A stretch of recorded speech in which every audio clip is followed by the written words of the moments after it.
Girls twerking in those booty shorts. Oh God, yeah, it's hot. I got one thing I wanna say to all them girls. I wanna see your butthole, your butthole. Wanna see your butthole, your butthole. Wanna see your butthole, your butthole. Wanna see your butthole, your butt. Wanna see your butthole, your butt. Wanna see your butthole, your butthole, your butthole. Yeah. Pajama shorts are my favorite. Makes me wanna see your stink hole. Girl, I love the way you shake it. Makes me wanna rub my beanpole. Girl, don't be shy now. Just sit on my face. Don't give me no coochie. Just give me that face. I wanna see your butthole, your butthole. Wanna see your butthole, your butthole. Wanna see your butthole, your butthole. Wanna see your butthole, your butt. Wanna see your butthole, your butt. Wanna see your butthole, your butthole, your butthole. Yeah. Now I'm at your pool party. There are so many swimsuits. Look at all these bodies, all these healthy poop shoots. Look at all these starfish swimming round my face. If your hole gets too close to me, I'ma give it a taste. I wanna see your butthole, your butthole. Wanna see your butthole, your butthole. Wanna see your butthole, your butthole. Wanna see your butthole, your butt. Wanna see your butthole, your butt. Wanna see your butthole, your butthole, your butthole. Yeah. I'm a dirty old man, I'm a dirty old man. I'm a dirty old man, I'm a dirty old man. I'm in love with your can, let me smell my hand and make you understand.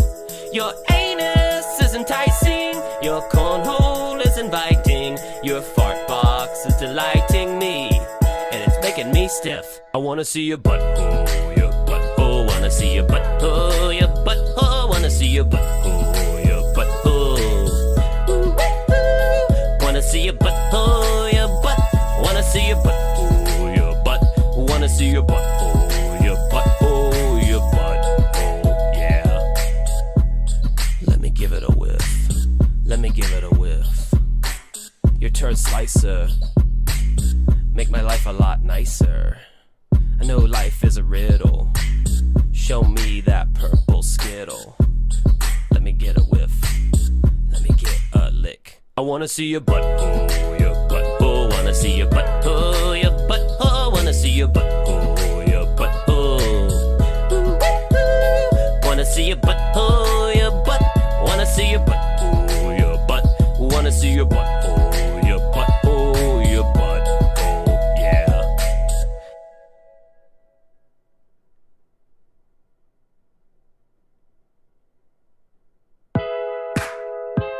Yeah, I'm on TikTok all day, just looking at them girls twerking in those booty shorts. Oh God, yeah, it's hot.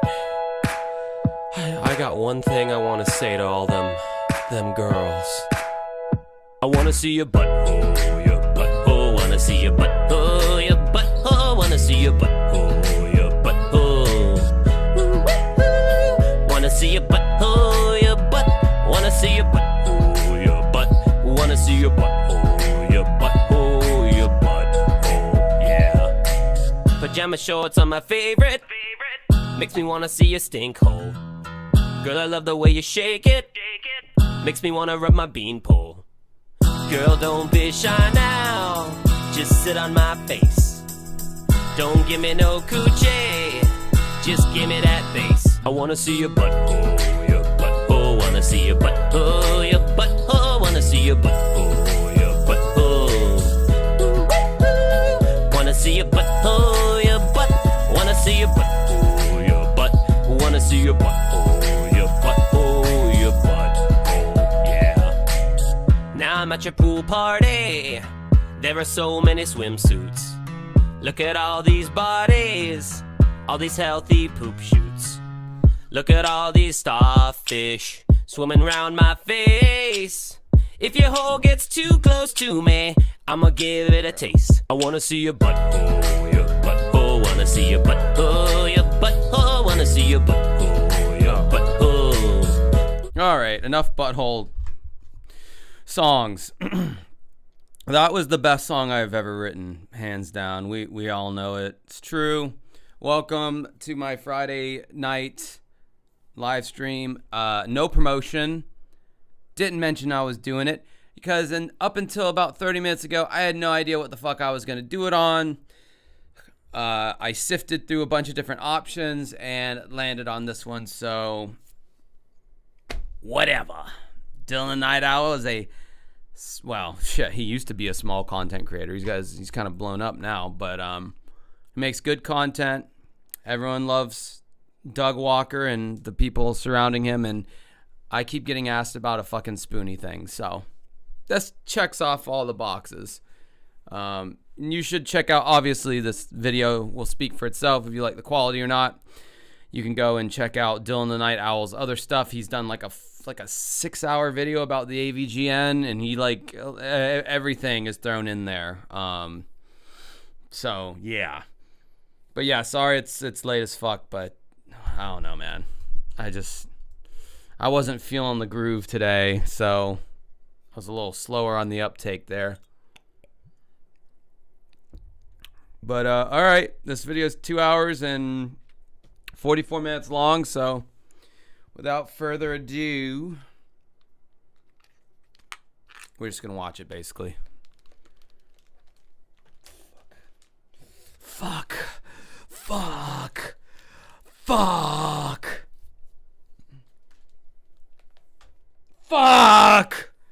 Ah! Ah! Ah! Ah! Ah! Alright, sorry, I had to plug in the headphone that was taxing. Yo. Today's video is part of a larger retrospective series by me about thatguyattheglasses.com or Channel Awesome. You don't need to have seen the other parts to know exactly what's going on in this video, since they are also all technically self-contained, but if you want to see those videos as well and be kept up to date with what's going on with this retrospective, then be sure to subscribe and check out the link to the full playlist of everything in this series down below. That being said, today we're going to be talking about one of the most popular and infamous content creators from Channel Awesome. A man who, admittingly, has been covered by quite a few other people in the past, as his rise and fall has become something many just couldn't help but gawk at. And so we'll be taking a look at his storied past and coming to understand what made him so popular to begin with, as well as look at it all in perspective, both the historic rise and the unbelievable fall. Today we'll be looking at the story of Noah Antwaller, otherwise known as the Spoony One. But first, this video is sponsored by Polybuzz. Oh, he's got a sponsor! Sorry, I'm gonna fast forward through that, because feels weird playing other people's sponsors on my stream. I just like, as one user put it, I like pirating other people's content and just making money off of it. They went on to suggest that I should stream my own content, because that makes sense. Wouldn't you guys love to just watch like a 3-hour live stream where I just watch my own videos and react to them? Like, would that not be the biggest exercise in self-masturbatory watching that you've ever seen? I feel like it would kind of fit that category. So anyway, Dylan Night Owl, go subscribe to him.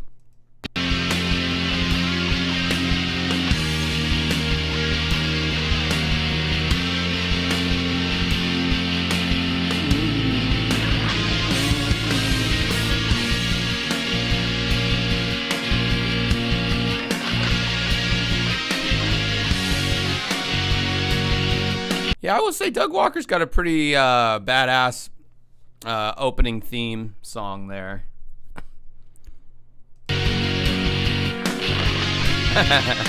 Josh watching his own videos. This is great stuff. Pretty much. No, I've definitely brought up my own videos on here before, and I've definitely cringed pretty hard at some of them. And then others, I will sit there and be like, yeah, that was I'm proud of that video. I think I did a good job on that one.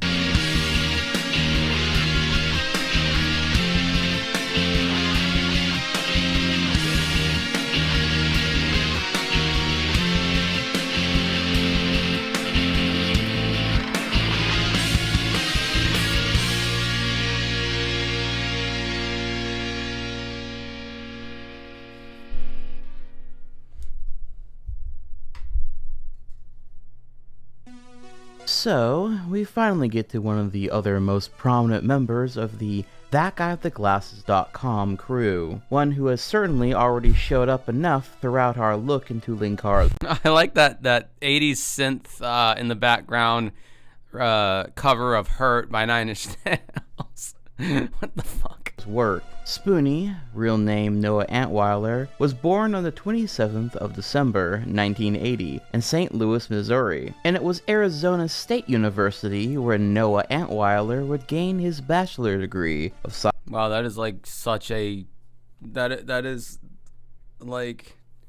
If you needed a generic stock photo of like a senior picture, like that would be it. Just milquetoast, white dude, that stupid... weird blue marbled background that they use in every single graduation. I don't know why that's the picture or the background that they settled on, but I guess it's the most aesthetically pleasing to the eye. I don't know. Science. However, Noah found that landing a job for his degree was rather difficult, and so he would turn to his passions for possible work, that being film, video games, and good old-fashioned nerd shit. For 3 years, he wrote movie reviews for a magazine specializing in bad horror. They let zombie trash. My grad photo ended with "Hail Satan," LOL. They really let that slide at the school you went to. God, Canada is a godless country. Films, while at the same time he would also create his very own website, that being called the SpoonyExperiment.com. It's here he would begin writing articles about bad movies, as well as posting videos where he rants about bad video games, not unlike that of the Angry Video Game Nerd, though in the beginning they were notable in that they were unscripted, but we'll talk in more detail about them shortly. By this time, Noah would also start referring to himself as Spoony, or the Spoony One, in connection to his website, and because it was a nickname he used while playing tabletop RPGs with his friends, and is a reference to the quote, "You Spoony Bard," from the US version of Final Fantasy IV.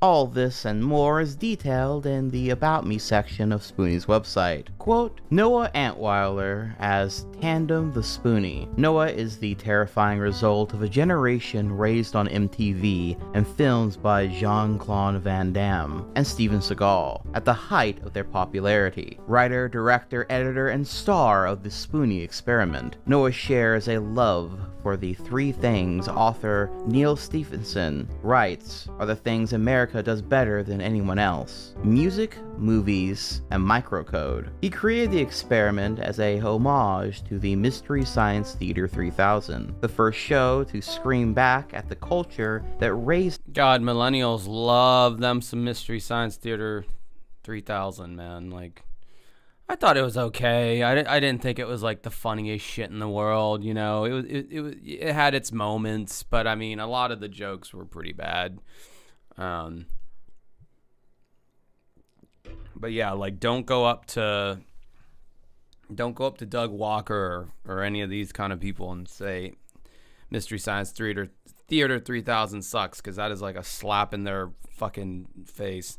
He's been a published poet in Seattle and has acted in community productions of Grease, Our Town, Dags, Baby, The Importance of Being Earnest, and Interview with the Vampire. Most recently, he has appeared in the ASU mainstage production of Stolen Children as Father Mandan. Noah initially began on the internet writing comedic movie reviews called Tandem's Movie Rants, which are film critiques live movie recaps, or essays on recent trends in film or TV. With a viewpoint always controversial, Noah's rants are usually critical of both mainstream popular media culture and the detail-obsessive fanboy community. Over the years, these rants have evolved in form in the hopes of being entertaining, but also to elevate moviegoer expectations. Thanks to the creative input and support, and a fair amount of harsh derision from some of the Ken Zerko forumites, Noah has come to this new media to give back as much of the entertainment as possible that Mystery Science Theater 3000 gave him. Now, he currently writes the Gamer's Rant on the movie columns of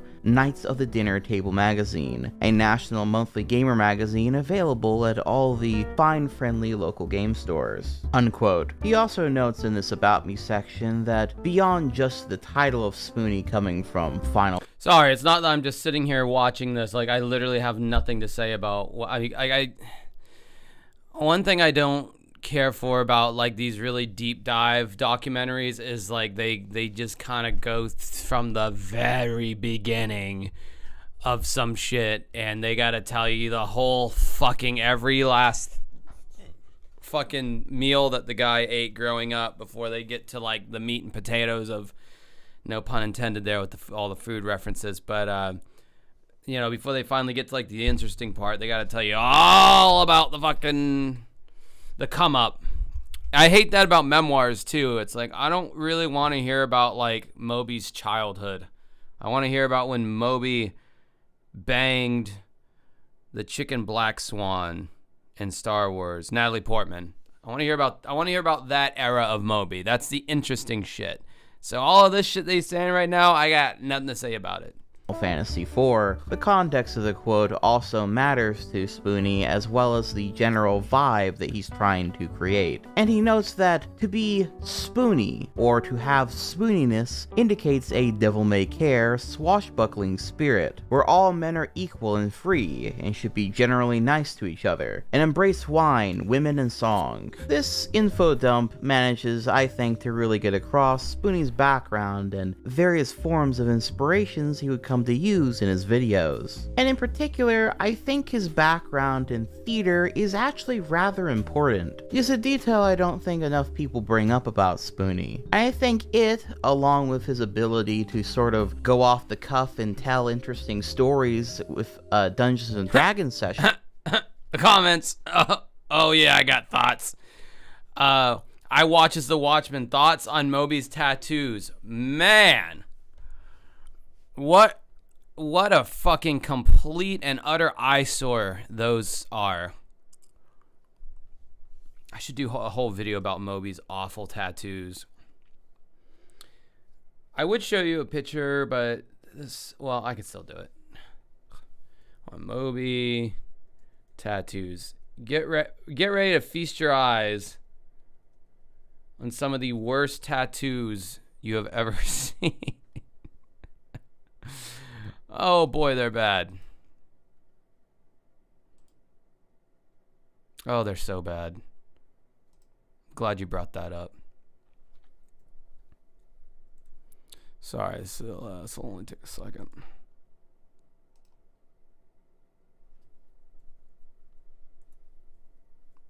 If I had ever seen a case for people doing that blackout shit that they're doing now on their tattoos, like where they're getting them blacked out for whatever reason, I don't know why, but Moby is definitely one of those dudes who like he needs to do a complete blackout or some kind of cover up. Okay, so here we go. No, not image slideshow, you bitch. Okay, so this is the first one. Okay.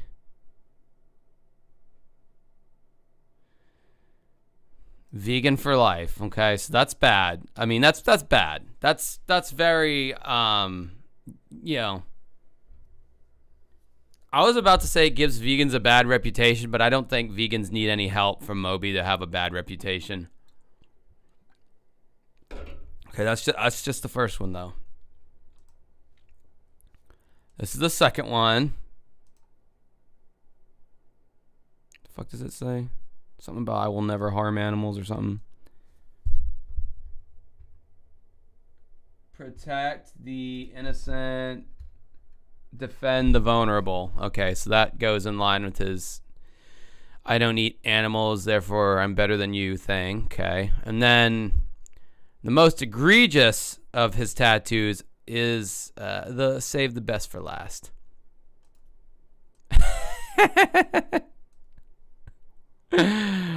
Oh, Moby. Moby, why'd you do it? Animal rights. Just in thick black block lettering. That is hideous. That's like some some shitty like company gets you to get their logo tattooed on you for like $60,000, and it looks like, drink Pepsi. Yeah. So anyway, that thank you for bringing up Moby's tats. That actually did interest me. In tandem, perhaps explain why Spoony seems to have such a strong screen presence. And something else I thought I would note now is Spoony didn't just make videos and write articles during this time. He also wrote fanfiction, in particular Highlander fanfiction, which sadly, in the Wayback Machine for the SpoonyExperiment.com, it doesn't seem. The Wayback Machine fucking sucks. It's never worked for me a single goddamn time. Like, I never can find what I'm looking for. Like, whatever I'm looking for, they don't have. Like, it's just like a crapshoot on what you can actually, what kind of useful shit you can find on the internet Wayback Machine. To be easily accessible. If anyone has. Yeah, Moby has some kind of small, like, face tat as well. That's, whatever. I didn't feel like that was worth mentioning. Has these or knows where I can read them, please be sure to let me know. Oh, I love Moby's music. I think his tattoos are restarted. Regardless though, Spoony also had ambitions of becoming a filmmaker. In fact, in 2005, Spoony was originally planning on making an original film, and got some ways into it. And mind you, this would have been before he ended up making videos on YouTube. But back on his blog, he made several posts about the film and its progress, with the film's title tentatively being known as FLGS. However, while this project would occasionally be referenced in some of Spoony's older videos, it would ultimately end up being put on the back burner, before then completely being shelved, as Spoony would become dedicated to his work as a video content creator dude. But let this first spark of ambition that crumbled slowly over time be noted as we trudge forward through this tale. Which, speaking of, I think it's probably about time we actually start talking about what he's most well known for, his game reviews. Uploaded on January 24th, 2007, Noah would create his first ever YouTube video entitled Adventures of Bayou Billy, NES Review, Part 1, in which he, reviewed Bayou Billy. Ooh, got some shekels for Josh from, if you show the fucking full name. North something. Thank you. Starting out on this note to the audience. Now, I know there's a lot of guys out there doing video game reviews, like the Angry Video Game Nerd and RMake21. I love those guys to death, and I'm not necessarily trying to steal their thunder. What I am trying to do, however, is to share with you one particular game that forever darkened my childhood and probably contributed a great deal to making me the psychological mess that I am today. It's not the shittiest game in the world, although it is shittier than a Mormon prom. But what it is the most shittier than a Mormon prom. Is that like a reference to anal sex? Because they can't have the vaginal sex until like marriage or something. I mean, you could have said Christian prom for that matter. But I think aren't Mormons more into the butt sex than other religious sex? SECTS. Sierra Echo Charlie Tango Sierra. That's I'm getting that NATO military alphabet down. nipple twisting, nut aching, hair pulling, ulcer causing, butt itching frustrating motherfucker of a game you ever saw, and that game is The Adventures of Bayou Billy. It's just another AVGN clone. Like, really? This is the guy? Like, this is everyone's guy from that guy with the glasses, or Channel Awesome, whatever the fuck you want to call it. Like, this is the guy? An AVGN clone? Like, what? I don't know. I'm waiting to see what makes this guy, like, so fucking amazing. Which I think pretty well sets the tone. Spoony here is reviewing games from his childhood that made him the way he is now. And though he may be similar to AVGN, he's just trying to do his own thing. And his own thing he indeed did do. This review in particular comes off more as someone's off-the-cuff responses, sort of like a let's play or highlights of a let's play. You can sort of tell that some or even most of the video is unscripted, and yet there is an interesting bit of personality in there. So, you'll notice right away that Billy is a fucking pussy. He's got 2 attacks, a punch and a kick. Oh my god, make it stop. It's the music. This is so funkadelic. Anyway, Billy's got 2 attacks, a punch and a kick. The punch being a short-range attack that doesn't hurt, and a kick, which is a slightly longer-range attack that doesn't hurt. He's got a drop kick, too. You'll end up using the drop kick a lot. Now, I remember Bayou Billy being really big as a kid, and playing this game, I'll be... Gensto! 1999. Thank you so much. Gensto! Dude, Spoony is Pat the NES punk. Like, literally. Their content is... Spoony seems a little bit less cringe than Pat, honestly. If I'm being real. But yeah, it's the same exact fucking... Literally, it's the same exact content.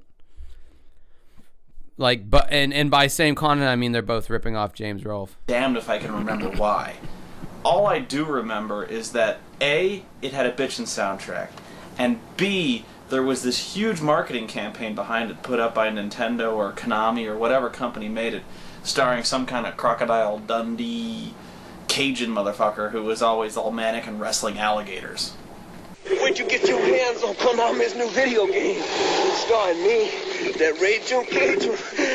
Bayou Billy. For the first time ever, Konami combines hand-to-hand combat with driving, shooting, and of course zapping. In one swamp, stomping adventure. And that is, once you get to the second level, you realize why it tells you to use the controller in the first stage if you picked Game A. And that's because in the second stage, you get to crack out Nintendo's most underused peripheral. I had to dust this out of a drawer somewhere. The Zapper. Something that would be showcased more as he continued with his reviews. From his D&D Heroes of the Lance review. I am thy dungeon master, and today we return to the game of... He's like a guy that, like, he's got a presence that like surpasses like most... let's say like 1,000 sub people and below. Like he surpasses like their personas on camera, but like he's not. I don't think he's like good enough to be like, say, like on a James Rolfe. Not even close. I mean, this dude would fit perfectly on like a public access kind of thing, like a thing that like the city puts together for like kids, like a, I don't know, maybe not a kid show, but like, I don't know, he's got that kind of vibe to him where it's like he's just good enough to be on like a public access show. I've seen like other of his shit before. This is not the first time I'm hearing about Spoony. I'm just trying to understand what the appeal is, because everybody talked about how great he used to be and how awesome he was and all that kind of stuff. So I'm trying to get it. I'm trying to get it, man. Advanced Dungeons and Dragons. We will now enter into a land of sword and sorcery, of maidens and monsters, of orcs and buggery. Yes, today we enter the realm of Kryn. So, you enter this dungeon, and the entire dungeon is this monochromatic black and white crap fest. You enter this chamber with this huge gorge on your right. I don't know the controls, because they're so broken.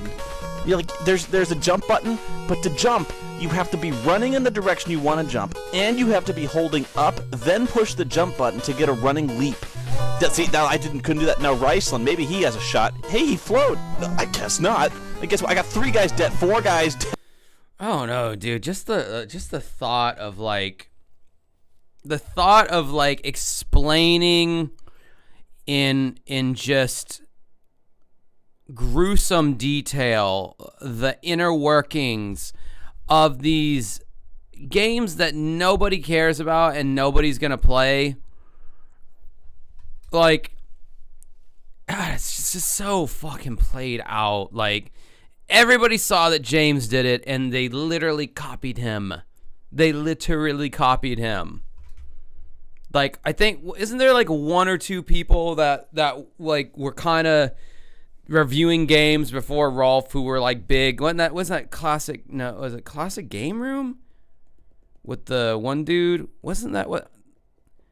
And then I think there was like a TV show. I don't know, man, but like, just all these YouTubers who are like, and they're discussing it like it's just so important, this information about this like obscure game that's not good, that nobody like remembers, and it's just like, I don't know, dude. I would just be like, if James is killing it, you know, just let him be the one who does that. And you, how about you out there, find a new angle. Find a new angle on talking about video games that isn't literally James Rolfe light. Diet James Rolfe. I can't jump. Taz, I got him to jump, and oh shit, I almost forgot! $50 Canadian from Cerebral Pay! I think I'll be yelling like that from now on when I get a dono. I'm the motherfucking dungeon master, and you rolled a 20, Josh. Okay, hell yeah. Don't know what that means, but I'm assuming it's fair. Oh, this is so terrible. I mean, look at the bottom half of the screen, dominated by a bunch of character portraits you don't give a crap about. And I don't even know why you're able to see all of these guys and their health bars. You're only running one guy at a time. Yeah, no experience points for anybody. F you. So, by the way, the way you get out of there, you just go up through the door. I thought that was the door you just came in. I didn't know you were supposed to go through that. And now, this is what the meat of the game, the combat. Check this out. There's no hit detection. It's totally broken. I just got killed by... I mean, I watch as a watchman, to answer that question, no, James never did D&D. I think he did some... he had to have done some Commodore 64 shit. Or he might not have. No, the Atari porn, I think, was about as old as he got. I mean, I know he did the 5200, but that came after the Atari porn games, because weren't those on the 2600? I don't know. But Dungeons and Dragons, I can tell you right now, a series I could more not interested in I tried to word that in a... This is what happens when I speak off script, guys. I could not be more uninterested in a board game. Or board games, period. Like, and I mean like nerd board games. I don't mean like Monopoly and Scrabble and shit. I love those. Those are awesome. I could not be more disinterested in Dungeons and Dragons. There's no way. Here's the bottom, and here's my disinterest. This is the bottom of disinterest. Underneath here is like basically like what is outside of outer space. Nobody knows. But this is the bottom of the barrel of disinterest. This is where Josh is with Dungeons and Dragons.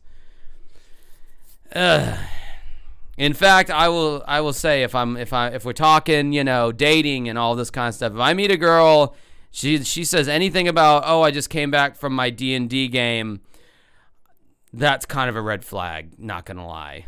I feel like it's going to be explained to me at some point. I'm not going to know or care. I know I'm pissing off most people in the stream right now. Am I saying most people in the stream are nerds? Maybe. I don't know. I've never met any of you. Well, some of you I've met in a biblical sense. Oh! A rock trap that just wiped out my cleric, but it didn't affect the bad guy at all. This is just intolerable, and the music never changes. Oh, but the background has added a color. It's added puke green. This guy doesn't even sound like angry, if that's what he's going. He sounds like a bitchy gaming nerd.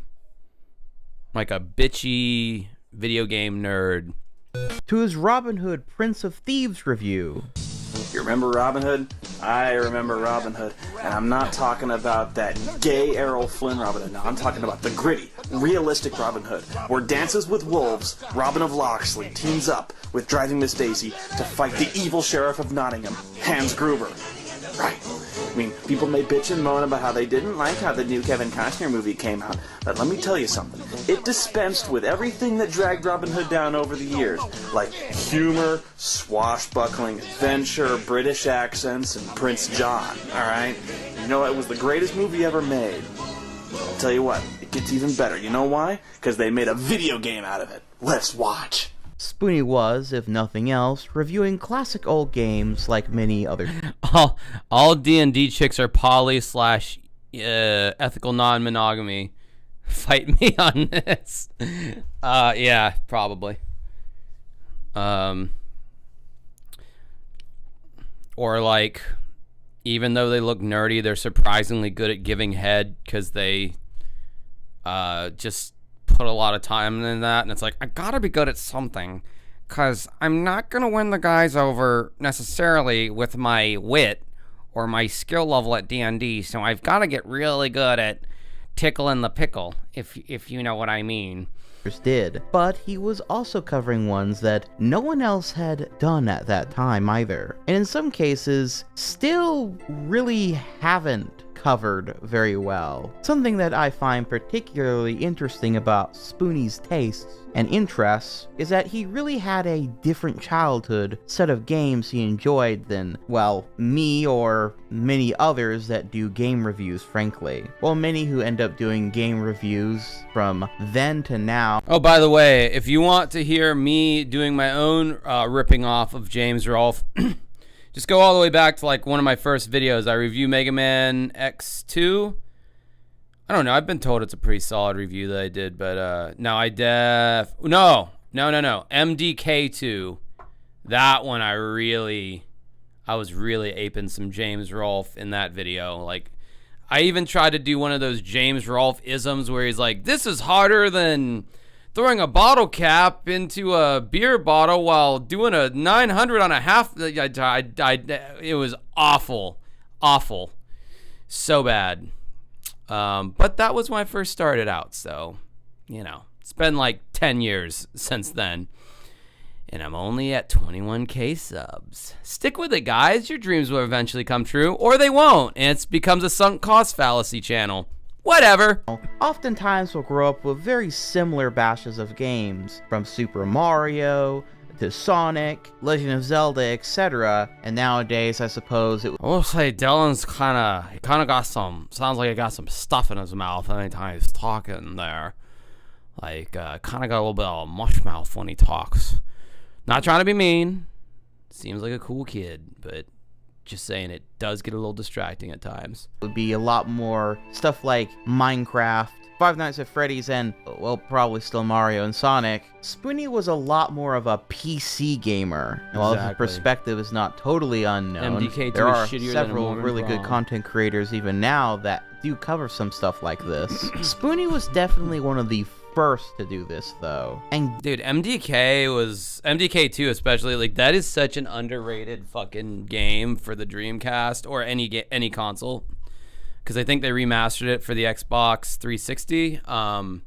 Dude, that game is so fucking underrated. Give this perspective, with one major example being one of the major games that was an influence on his life and tastes was the Ultima series, a series of RPGs. Oh god, please don't spend a lot of time talking about Ultima. You're gonna bore me to fucking sleep right now. Games for the PC that I admittingly know very little about. Thank God. Besides what's showcased in Spoony's own reviews of them, and some other basic info. And really, the main reason I note this is because it's one of the major draws for me to Spoony's videos. Because Spoony's videos, as much as they are a man ranting about a game he grew up with and hates, states, they are also just as much kind of him showing you this weird, cool, or obscure shit, like in the case of his various FMV Hell videos, where he covers Sega CD games as well as PC games that had FMV or full motion video cutscenes, or they were even full motion entire video games at some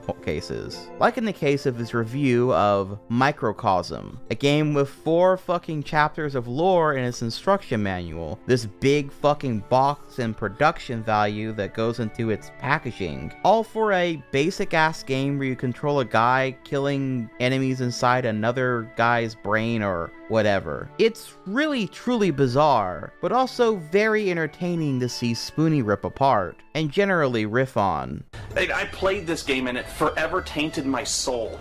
It's called Microcosm. I wonder if the Cyrillic, weird, like, Eastern European, like, font at the bottom of the screen was part of the original Spoony experience. And this game really marked a turning point in my life where I, for the first time, realized the power of marketing. And I stopped believing all of that, that corporate bullshit. And I became this cynical, bitter bastard who doesn't believe in anything anymore. I mean, this game held my inner child down and buried it in diarrhea until it drowned on liquid bullshit. Why? Because it's actually a piece of marketing genius. They pulled out all the stops, played every trick they knew, and even invented a few new ones to make this steaming lump of shit look like a... No, I know that I was making a joke. I know that wasn't originally there. Boy, can I not read Cyrillic to save my life. I got no idea. I don't even know how to pronounce any of that shit. I only know how to pronounce a few Cyrillic letters. So I'm not even going to try to pronounce that because no fucking clue. But the backwards N is pronounced E. It's an E sound. Oh no, it's a ya, right? Ya, which means I in Russian. Whatever. Hot fudge sundae. Check out this box. I've never seen a box like this before or since Microcosm. It looks like some kind of square donut with a jewel case wedged in the middle. Why? I don't know. Let's check it out. Okay, let's see. Microcosm. 2.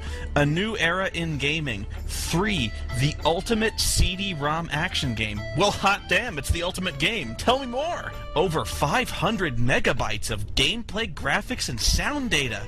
Cinematic presentation of photorealistic images and full-motion video sequences rendered using state-of-the-art graphic workstations. Challenging fast and furious gameplay, genuine interaction with rendered backdrops, and a digital audio soundtrack by the rock legend Rick Wakeman, making Microcosm a feast for your ears as well as your eyes. Is it a movie packed with furiously addictive gameplay, or a game with visuals to match anything Hollywood can produce? It's a movie and a game! Wow! This game sounds fucking amazing! James D. Has this guy ever reviewed a good game or something that sold more than 1,000 units? Good point. I'm starting to wonder that myself, actually. And it includes a special CD audio disc and an exclusive edition t-shirt. If it comes to the t-shirt, it has to rock. Let's play. How in the hell do you get the game out of here? God. Man.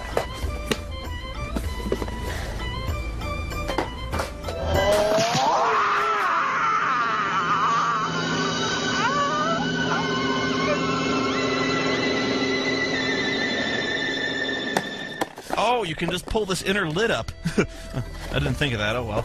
Let's see. Where's the instructions? Oh, you have to open the bottom up, too. But look at this. The instructions are all folded into this U shape to wedge it into this ugly donut box. And this is how it came shipped, too. Sitting in my closet for 14 years hasn't helped things either. Fuck! I'm not reading this. They went to all this trouble to wedge this stuff into a box that doesn't fit on a shelf and can't actually store anything unless you roll it into a fucking tube. Just use a normal box. Even the soundtrack disc is a total fucking ripoff. You'd think it would actually contain music from the game. Dude, this is literally like you know what's bullshit, like combined with AVGN, I guess. So fucking derivative. Performed by rock legend Rick Wakeman, right? Wrong. Instead, it contains just a bunch of stupid theme music from other Psygnosis games, like Shadow of the Beast 2, Pugsy Pyramids, and Lemmings 2. Now, who the fuck is gonna pop a CD in and listen to the fucking theme song from Lemmings 2?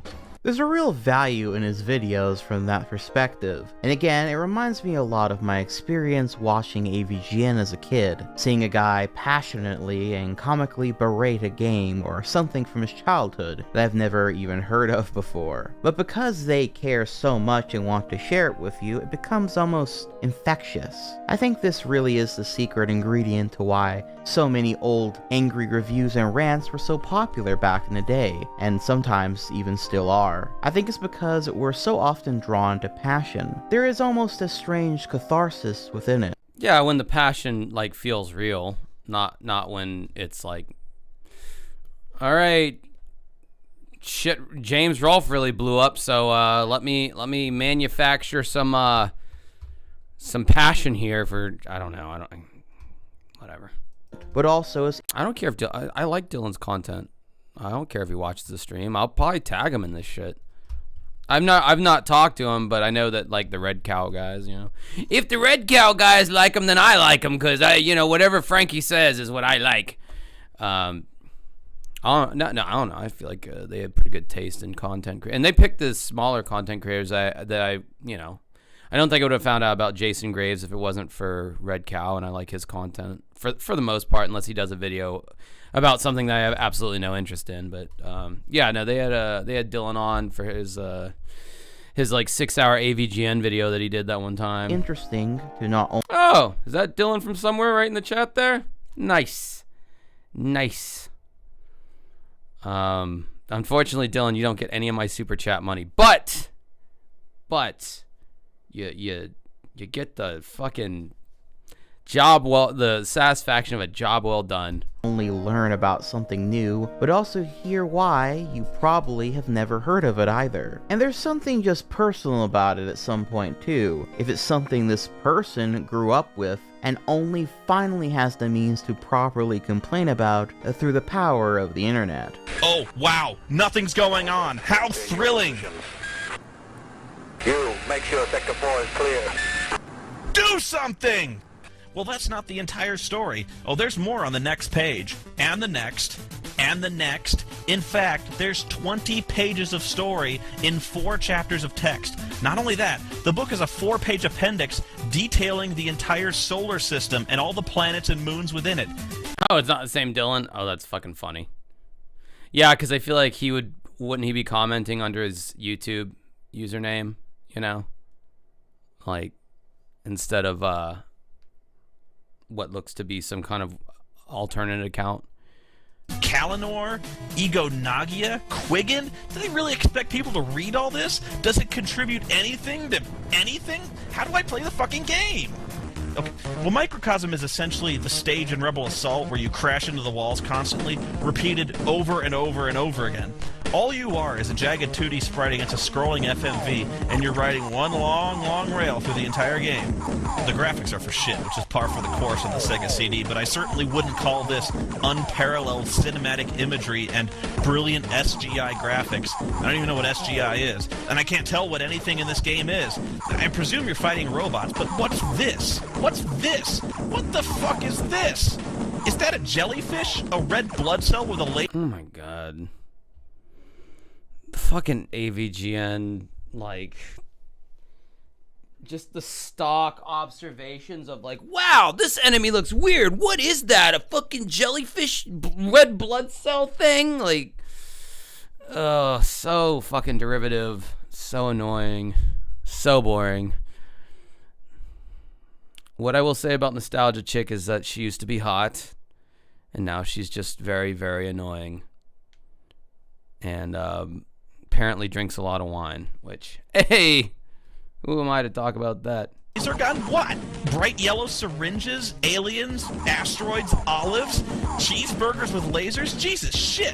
How much did they inject this guy with anyway? And the game is fucking impossible, too. You can't see where you're shooting because you're Alright, you know what, guys? We're going to skip ahead a little bit because I feel like there's a whole lot of this that he's going to cover, and I just want to get to the controversies.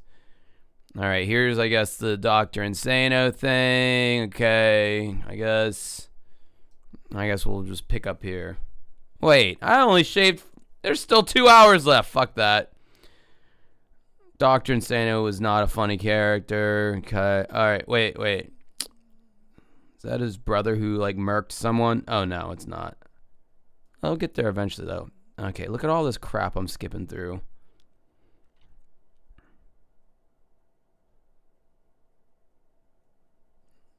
All right, fine. We'll stop here because I just saw the AVGN. But I didn't want to rip it off that egregiously. I wanted to put my own little spin on it. Really crappy looking robots for two reasons. One, because my character has absolutely no craftsmanship. And two, I didn't have a lot of money to build professional looking robots. So I got a bunch of friends together, and what we did was we made several robots for the show. The best of which is Burton the robot here. Burton is a converted dust buster that I got at a hardware store, and I liked his color and the fact it had this little window. And so I thought it'd be great to have this little cyclopean robot with one eye.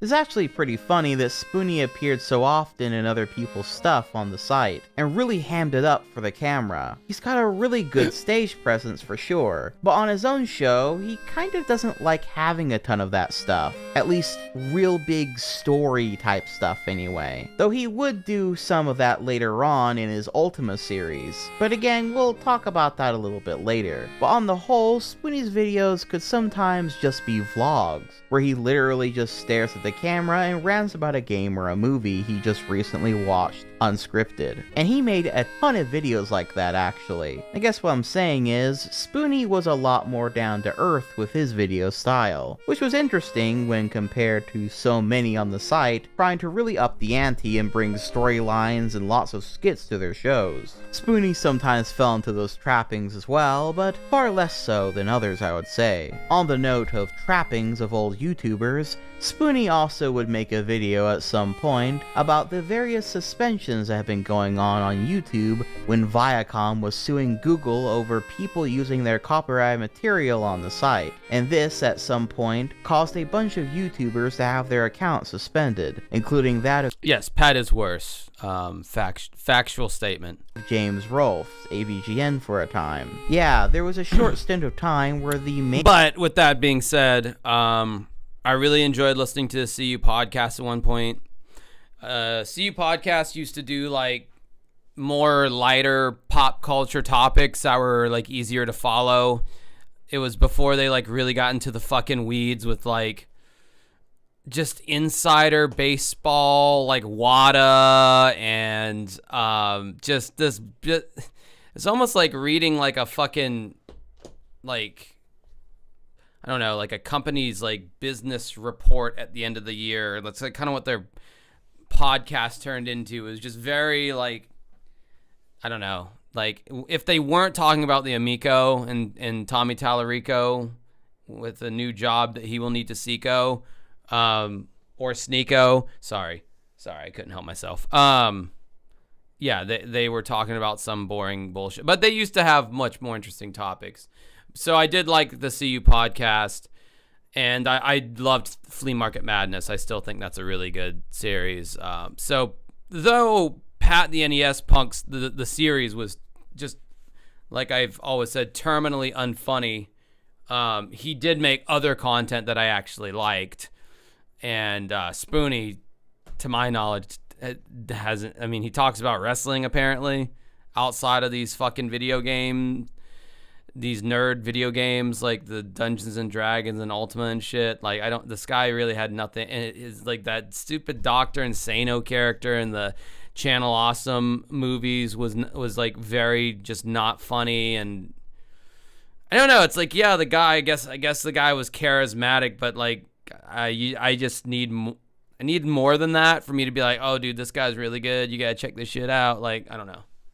That's just me, though. AVGN. I think a lot of people are viewing Spoony through rose-colored fucking glasses because, like, you came up with this guy, or, you know, you watched this, like, 18 years ago when it first came out or whatever, and you were, like, a different person back then. So, it gives you the warm and fuzzies in your nuts. Channel was murked off the platform thanks to the shitheads over at Viacom. Luckily, Google won on that lawsuit, but this is yet another reason why copyright in general should be abolished. At any rate, Spoony had several of his videos get hit during this time, and sort of figured that his time was nigh. I don't know if this will be resolved or if there's any kind of big misunderstanding. I have no juice, no finger on the pulse of the YouTube community. I am a minor player. That being said, I'm putting this video up because I may not be around on YouTube much longer. I think even I can see the handwriting on the wall. It seems like YouTube has gone to war on its video game reviewers, and I am the last of the Mohicans, so to speak. There are not many of us left. However, luckily Doug came to save the day, and it was around this exact same time that Spoony was offered to make videos on thatguywiththeglasses.com, and he would, of course, agree to this, and would again become quite popular as a creator, and one of the top billed ones at that, and would end up collaborating with Linkara and Doug in particular a fair bit. It's like I'm going to pass on this one unless I can find someone to Did review. someone say Uwe Boll? Man, I've wanted to take a shot at that cinematic Hitler for years. How did you get in here? I'm from the future. Dude, Doug Walker was like leaps and bounds, head and shoulders more talented than anybody else he had on his channel. And like, I don't necessarily think Doug Walker is like the funniest or most talented person in the world, but he was the most talented out of that whole bunch. Like, except, I don't know, Todd in the Shadows may not be talented per se, like in his comedic acting, but like he knows how to write a really good script and deliver a really good video. And I actively still go back and I'll binge listen to Todd in the Shadows, Train Records, or like One Hit Wonderland. Sometimes I'll listen to his, top songs of the year or whatever. Like, yeah, like he was. So him and Doug Walker. Everyone else can fuck off. What? I'm just kidding. I broken. Well, not that I wouldn't want to watch the movie again with you, Spoony, but I fear a film this bad would take at least 3 reviewers. So unless you can find someone else. Hey guys! Oh gee. Oh my God, fucking Linkara, Jesus Christ. Jesus, no. I saw the nostalgia signal in the sky. Why did I install that? No one should have to watch Uwe Ball alone, especially with Spoony. Hey dude, check out what I can make the nostalgia critics say. I like to wear women's clothing. I like to wear women's clothing. One of these collabs would end up being the show Spooning with Spoony, where, Spoony interviews someone while they are in bed with him. No. Hey everyone. You know what my favorite song is lately? Afternoon Delight. And believe you me, I've been getting a lot of that here. It's welcome to my new show. The shit, like, I don't know. The shit that Lindsay Ellis, for her to, like, completely, like, turn around, like, your entire philosophy and personality and just completely, like, go, like, super, like, woke feminists. And, I'm not like I'm not like a fucking Joe Rogan sphere guy. I'm not like anti-woke. I wish the word woke would just fucking go away. At this point, it's been tainted to the point of like no return. But just for sake of people understanding what I'm talking about, like she was like hanging with the boys back in the day and doing all, like any joke that they would want to do, she was always game for, and she just seemed like she was a way cooler chick back then. And now it's just like, if you're not a bread tuber, she doesn't even want to fucking talk to you. Like, that's just weird how someone's like, and these aren't teenagers here, These guys are like in their 20s, like their mid 20s to even late 20s, some of them. Giuario was definitely like, looked like he was in his 30s at least. Like, these are not people that are like not done growing yet. A lot of them, like, yeah, their brains were done growing. I mean, you might add some nuance as you get older to your personality, but I mean, it's pretty much who you're probably always going to be by the time these people were making these videos, and then Lindsay just like was like, it's all cringe. I regret being a part of all of it. Oh my God, what an embarrassment. And it's like, I don't know. As soon as it kind of stopped being a benefit for you, that's when it became an embarrassment and a hindrance or whatever. Or whenever there was a controversy or whatever. It's some bullshit. Spooning with Spoony. And say hello to my first guest. And What happened last night? Lindsay. Right. How are you, Lindsay? Who are you? You don't know me. I'm a popular internet personality, Noah Antweiler, aka the Spoony one, as you well know. Oh my God, not again. In fact, she knows me better than anyone, and I do mean in a biblical sense. Oh yeah. A grape joke? A grape joke? A drugging and graping? And she was like, all right, sure, why not? Edgy 2010s era YouTube content, why not? Let's go. What is your problem? Look, I double bagged it, okay? Anyway, that's all the time. Old, dusty ass millennial style jokes. That is an antique of a fucking joke. The double bagging, the dual condom joke. Because you fuck someone so nasty, you have to wear 2 condoms, whatever the hell. We've got for Spooning with Spoony. Next week, I'm sure we'll have some more terrific guests. Until then. Well, this is kind of awkward to watch as someone who's in making content in 2026. You stay sexy. I don't either. I'm so ashamed of my body. Be sure to catch you next time. Oh, hey, man. I brought some coffee. That's all right. Looks like it's time for round 2. But I need to cuddle. that's okay. I want to cuddle too. Ah. Oh, it's that good kind of hurt. Hey, welcome back, everyone, to a special holiday edition of Spooning with Spoony. Today, I'd like to spread a little Yuletide. This is so cringy and creepy. Like, wow. Yeah, see, this is where Pat wins at the end of the day. Though Pat and the NES Punk, that series is like less funny than Spoony's series. Pat didn't do shit like this. You know, like this is just uncomfortable to watch. Queer with my first guest. Oh, that's right. The Nostalgia Critic. Wake up, baby. It's time for the show. Yeah. He's kind of out of it. I am too. I'm a little out of my element, you see, because, well, I'm wearing a new robe, as you can see. Last one got kind of stained in the Wet and Wild proceedings, so I had to pull this out of that guy's closet. Speaking of, still kind of a wet spot here. I kind of stretched you out, leaked a little bit. Anyway, I tell you what, I'm so exhausted. That is an experience that I don't think I can ever accurately convey in words, because, well, let's just say this guy is a lot more pliable than he looks. When this guy is on all fours, I tell you, it's a good thing that tie never comes off, because when he's all slippery and sweaty, it's good to have something to... Yeah, see, Doug's kind of being funny there, making a goofy face, but it's about all I got. Hold on to, you know what I'm saying? You gotta ride the pony. How you doing, man?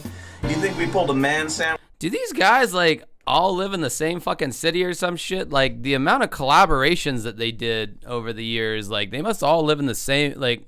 They all just live in, like, L.A. or something. Which with the Nostalgia Critic, you should have seen the Puerto Rican pretzel I had with this little Superman here. That's what I'm talking about. You talk about endurance, there's your Man of Steel right there. Oh, I never even tried to watch Angry Joe. I never even gave his shit a chance, dude. I was so over the angry reviewer thing by the time I heard about Angry Joe. I was just like, I don't care. That's what I'm talking about. I'm gonna kill you. I don't think you will, unless you want the first tape to hit the internet as well, my man. I could go all night running down the list Gay of positions. porn jokes, guys. Combination platter. Gay sex. 7-layer burrito. It's hilarious. Super nachos. That came with a side of beans, let me tell you. Oh, deep fried ice cream. Props, my favorite. El Pollo Loco. It's muy caliente. This series didn't last super long, but it did play up the character that seems to have been placed upon him at some point while he was working at the site, that being a weird sexual deviant. Now, to be fair, this isn't always the case, and more often than not, the real character he plays most often with people was either just himself, of which he happens to work really good off of other people, or that of Dr. Insano. But this... Yeah, I gotta agree with James here. Normal Boots, if we're talking like old school MCNs, if that's even what Normal Boots was considered, yeah, they had the better cast of characters. It wasn't like Gerard, fucking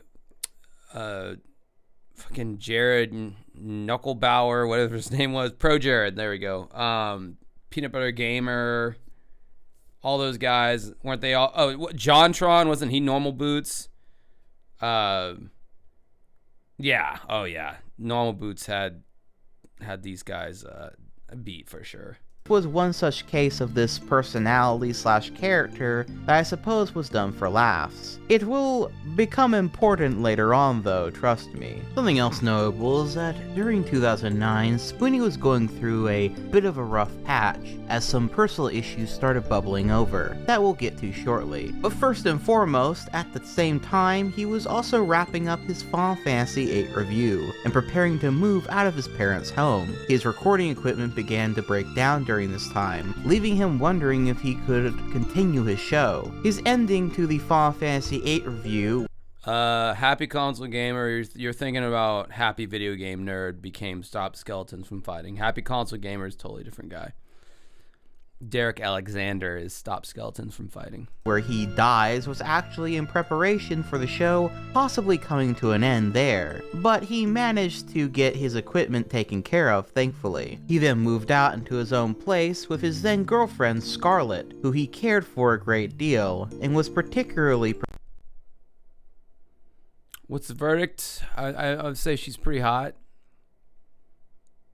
She's aight. She's cute. Okay, we'll settle on cute. She's cute. Cute redhead. Natural redhead.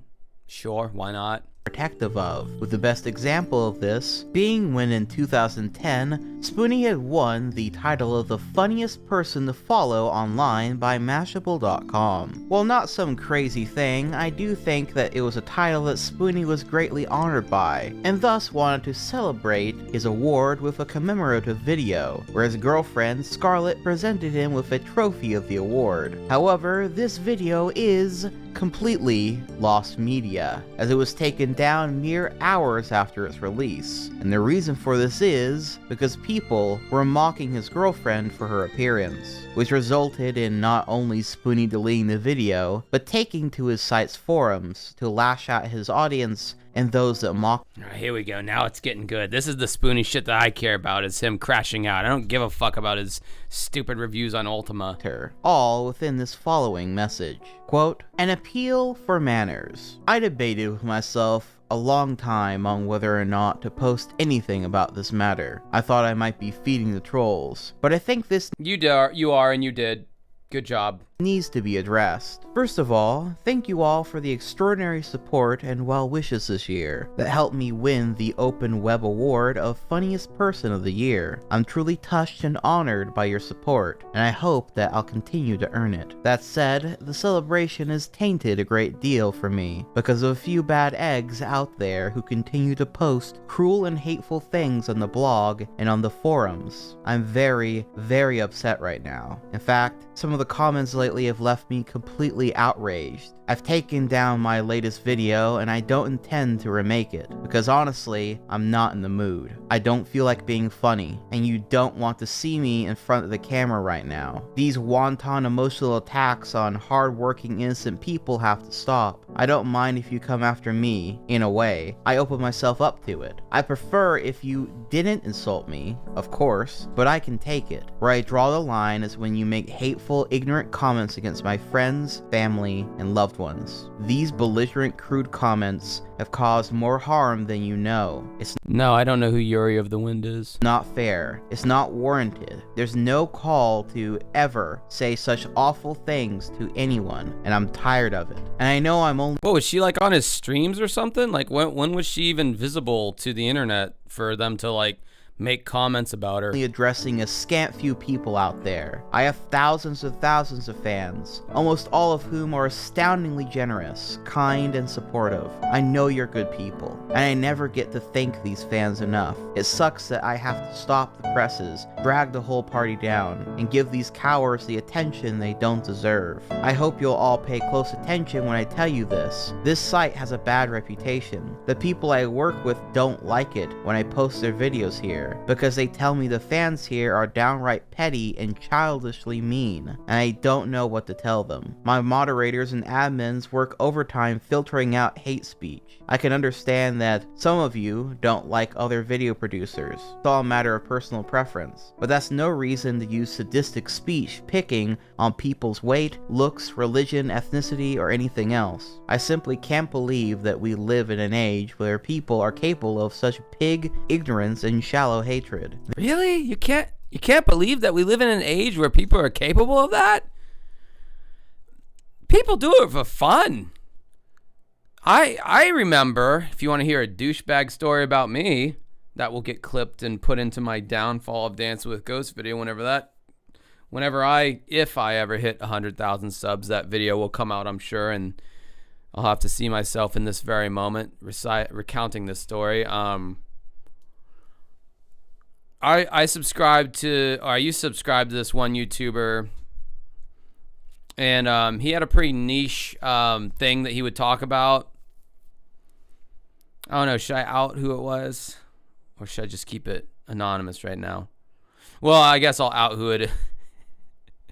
I guess I'll probably out who it is by what I'm about to say. And you're probably not going to know who this person is. It was a topic that I've always been interested in. But I don't know. I've never really seen anyone make a channel on it. He was just doing a random live stream. I mean, dude, trust me, don't feel bad for him. He's blown the fuck up now. Like, he's like a celebrity in the world that he specializes in. And he was doing a random live stream. His name was AJ. And I got on there and I just said, "What's up, Gay Jay?" Just for fun. I have no problem with this guy. I don't know him.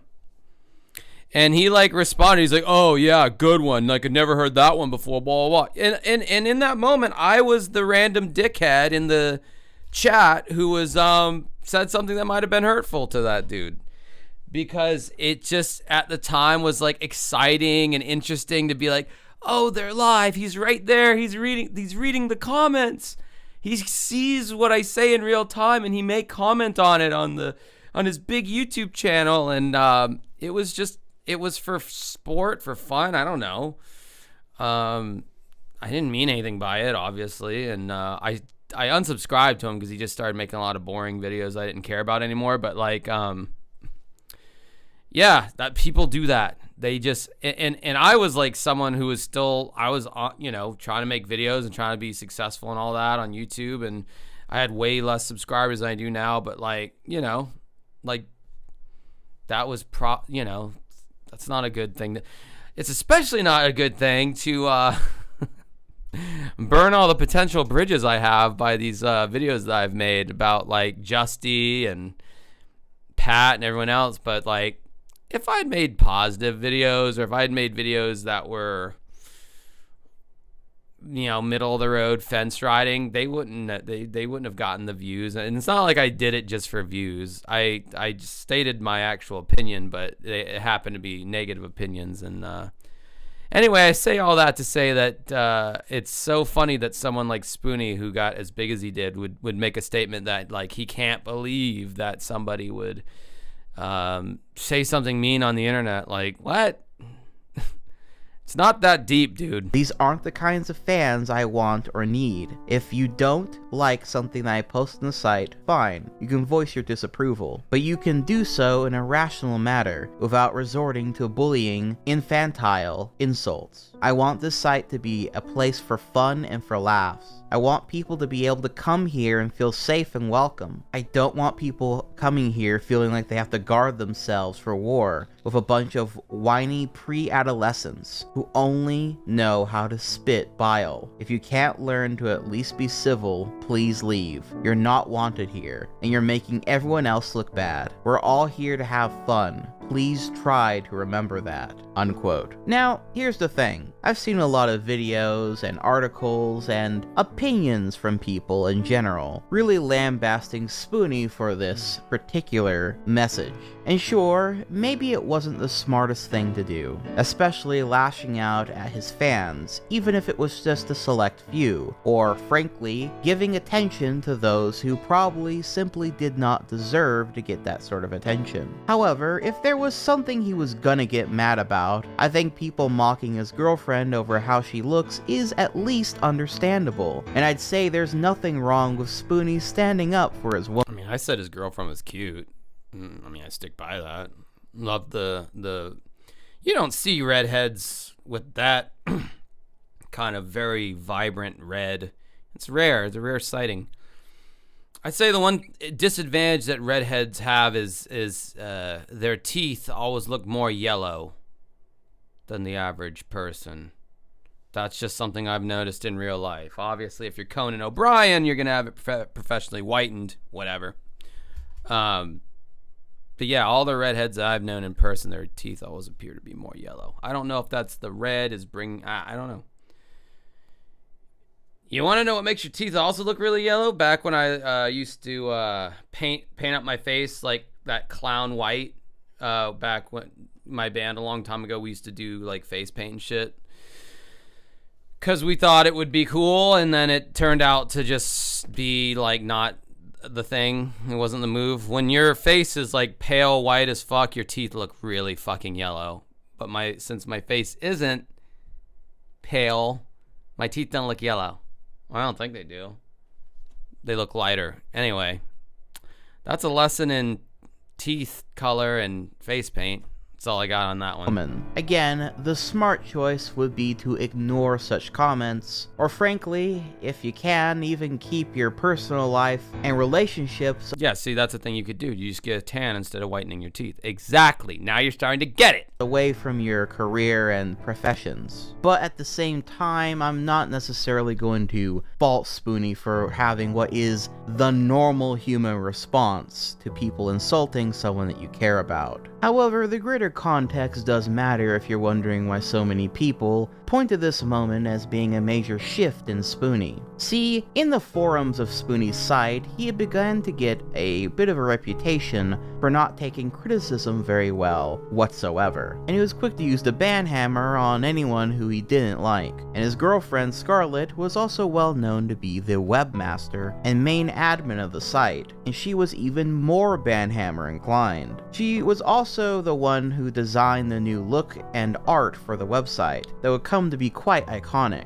However, due to this, people saw her being on camera as the perfect opportunity to mock her, and I suppose take her down a peg. And while not being able to take criticism and being banhammer happy are both pretty immature and emblematic of the issues that would come to plague Spoony as a whole, I still think mocking his girlfriend and him coming to her defense is not so outlandish, and again, showcases that both sides were pretty immature at the end of the day. Now some of you might be wondering, okay, well what sort of stuff were people criticizing Spoony for anyway? Well, besides the basic complaints about him not understanding Final Fantasy VIII game mechanics, many of them also got annoyed at his output, that being that he would often spend time making videos about stuff people didn't really care about, with his Wrestle series being a great example of this, where he would make these long, hour-long rants and discussions about, well, wrestling. This annoyed a lot of people. But back 1111 says used to love Spoony 1 vids even more than AVGN. Wow,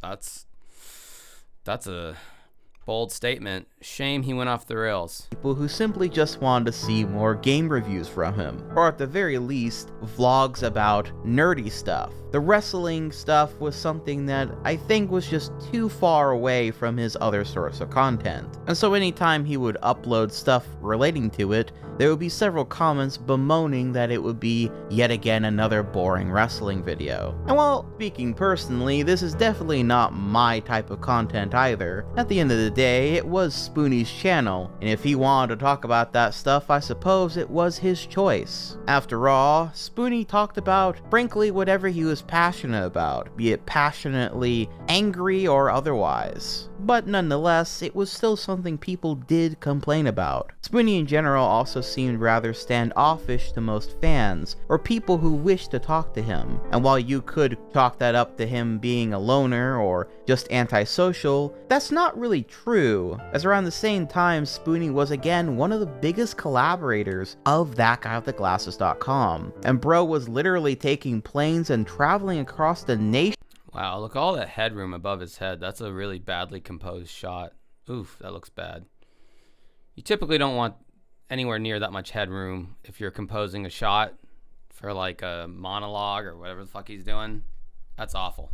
The feature in videos, and later full-on video creator collaboration movies, and he was well known and liked by his peers. But when it came to his fans, Spoony seemed to sadly focus on the few negative voices in the crowd rather than the many positive ones, a fact that would prove to be quite detrimental. At the same time, some fans also didn't like that he was collaborating so much in other people's videos instead of working on his own, with some feeling as though Spoony was only doing what he wanted and not what fans wanted out of him, which is true. But then I suppose there is nothing wrong with Spoony doing that. He was a man of very specific tastes and likes, and like it or not, you were gonna get Spoony's raw emotions, thoughts, and ideas, be they clashing interests or not. And while some might find that kind of annoying or stupid, I honestly think there is something earnest and pretty cool about that. However, Spoony getting upset at people complaining about it or not wanting to watch all the stuff he makes is yet again a bit childish. People really need to learn to just stop fucking paying attention to the comment section. Later on, apparently people also criticized Spoony when he did introduce some lore and story elements into some of his game reviews, which is fair enough, but that criticism might have been from people who more so didn't want him to have that sort of stuff take over his channel entirely, like his friend Linkara, with literal hours and hours of lore in between all of his reviews. Lore.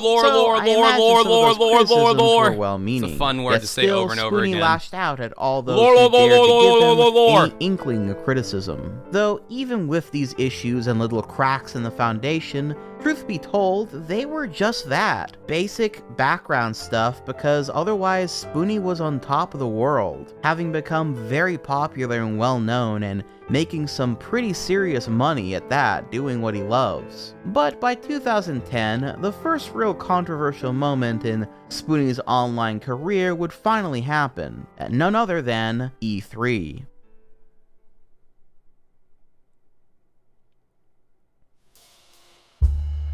Hell yeah, posting my address on 4chan. I don't see how that could go wrong.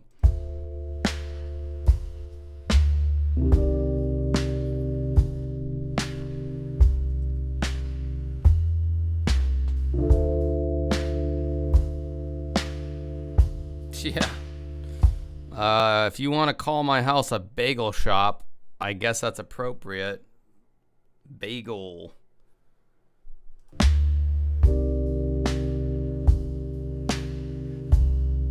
Oh, you didn't order big meat pizzas to my house. Don't do that.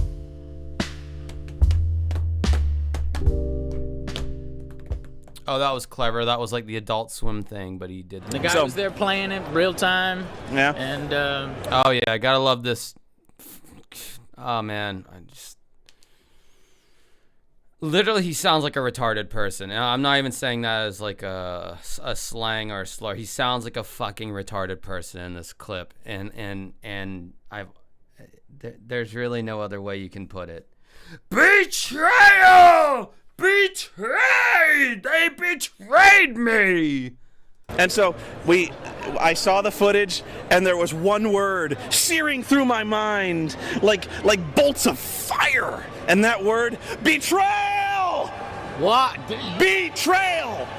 Betrayed! Look at pissed off Pablo, dude. He's like, hey, riba, andale, andale, ring, and then he like runs away really fast. Me. This game sucks! It has nothing to do with XCOM. Nothing! Nothing! Betrayal. That word that echoed through the halls of E3's convention center would come to define not only that of Spoony's Yes, what is a bolt of fire? It sounds like some Final Fantasy attack. career, but perhaps that of all of Channel Awesome. But we mustn't get ahead of ourselves. All that said, this clip about Spoony expressing his feelings, his anger about this XCOM game, the anger. What's weird is, like, I mean, you hear he holds the mic away from his mouth, and it's a dynamic mic, so it's not sensitive. It's not like a condenser mic where, like, this one right here, if I was to, you know, it still might, like, pick it up pretty good. It's a stage mic. So you hold a stage mic this far away from you, it's not going to get much volume. But you can hear the reverb that's picking up from how loud he's yelling that shit. And yet no one in the background, like, turns their head and, like, looks to see, like, who the fuck is just yelling randomly. So it was kind of interesting when, like, Lord Cat was, like, on his podcast crying about how, you stupid idiot, Spoony, you cost me fucking interviews with people in the industry, you fucking moron, yelling betrayal. They thought that was me. And it's like, would that have really gotten to, like, people up in the industry? I mean, the guy sounds like he's yelling in an airport. It sounds like the sound just would have kind of been absorbed. I don't know. Joe, on the other hand, really seems to think is gonna be pretty cool, quickly went viral and became sort of Spoony's catchphrase of sorts later. But of course, I suppose we can't bring this moment up without talking about Lord Cat. Who is Lord Cat, you may be asking? Oh, he's the fella who people bring up when they make a video about Spoony. Because Lord Cat apparently is under the impression that this moment ruined their career. And apparently any ambitions or dreams he might have had for becoming a gaming journalist. Something he expressed later on in his podcast. Yes, Lord Cat is a no joke, Lord Cat is a trans woman now and goes by Felicia.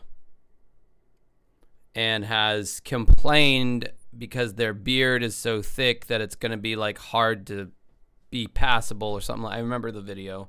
In fact, let's see if I can pull that up. It's worth a watch. Not to mock trans people, but I mean, it's just kind of a interesting thing to watch, I guess. Here we go. Felicia Maribel. I have more subscribers than they do. Ha! They only have 5K. I have a bigger e-penis than she does. Alright, fuck off. I'm not buying the premium edition. I already bought it. Oh my god, I gotta get the fucking indigestion pills re-upped. I am feeling the indigestion. Everything I eat, just heartburn city. Sucks.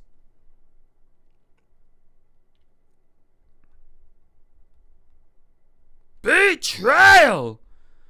They betrayed me! Bolts of fire! I am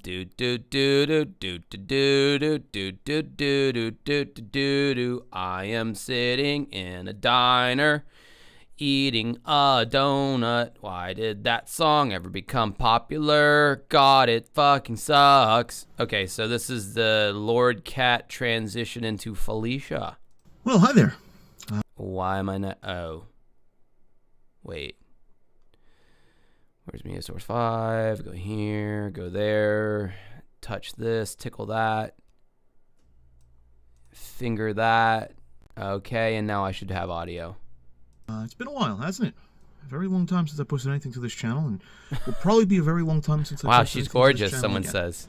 But I wanted to talk about a few things. Obviously, not in my usual getup. This is certainly something that's a little bit more different than you're used to. If you've heard any of the rumors or anything like that, they're true. I have come out as transgender. My chosen name is Felicia, and my pronouns are she, her. So yeah, just wanted to...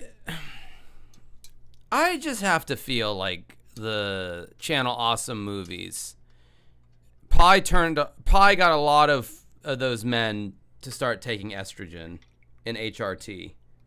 I think nearly everybody associated with the Channel Awesome movies became trans somehow. And Spoony's betrayal scream or yell or whatever, I think that was the final straw for Felicia. Make a little bit of an announcement. Say hi, reintroduce myself. I don't really plan on doing anything with this channel. I don't really plan on doing any of the old stuff I used to do. I don't plan on going back to Until We Win or any of the podcasts or anything like that or any of the old shows. But I just wanted to clear the air, just let people know. You know, I know I'm known for being a trolly asshole and doing a lot of pretty shitty things. So just for a laugh, or just to amuse myself, I guess. But just wanted to sort of address a few things and, head on out of here and, wish you all the best of luck. Felicia does not have what's known in the trans community as passing privilege. You've heard of pretty privilege, but have you heard of passing privilege? You see, that's when a man or woman transitions into the other thing. We'll just use men, for example. A man becomes a trans woman, and yet they somehow, starting off, already had kind of femmy features as it is. So when they start identifying as female, they pass much easier. It's much more easier to believe or to accept them as a trans woman. This individual does not have said passing privilege, and that's all I'm going to say about that. So, I've known for 20 plus years now that I was transgender, but I've fought it for quite a while.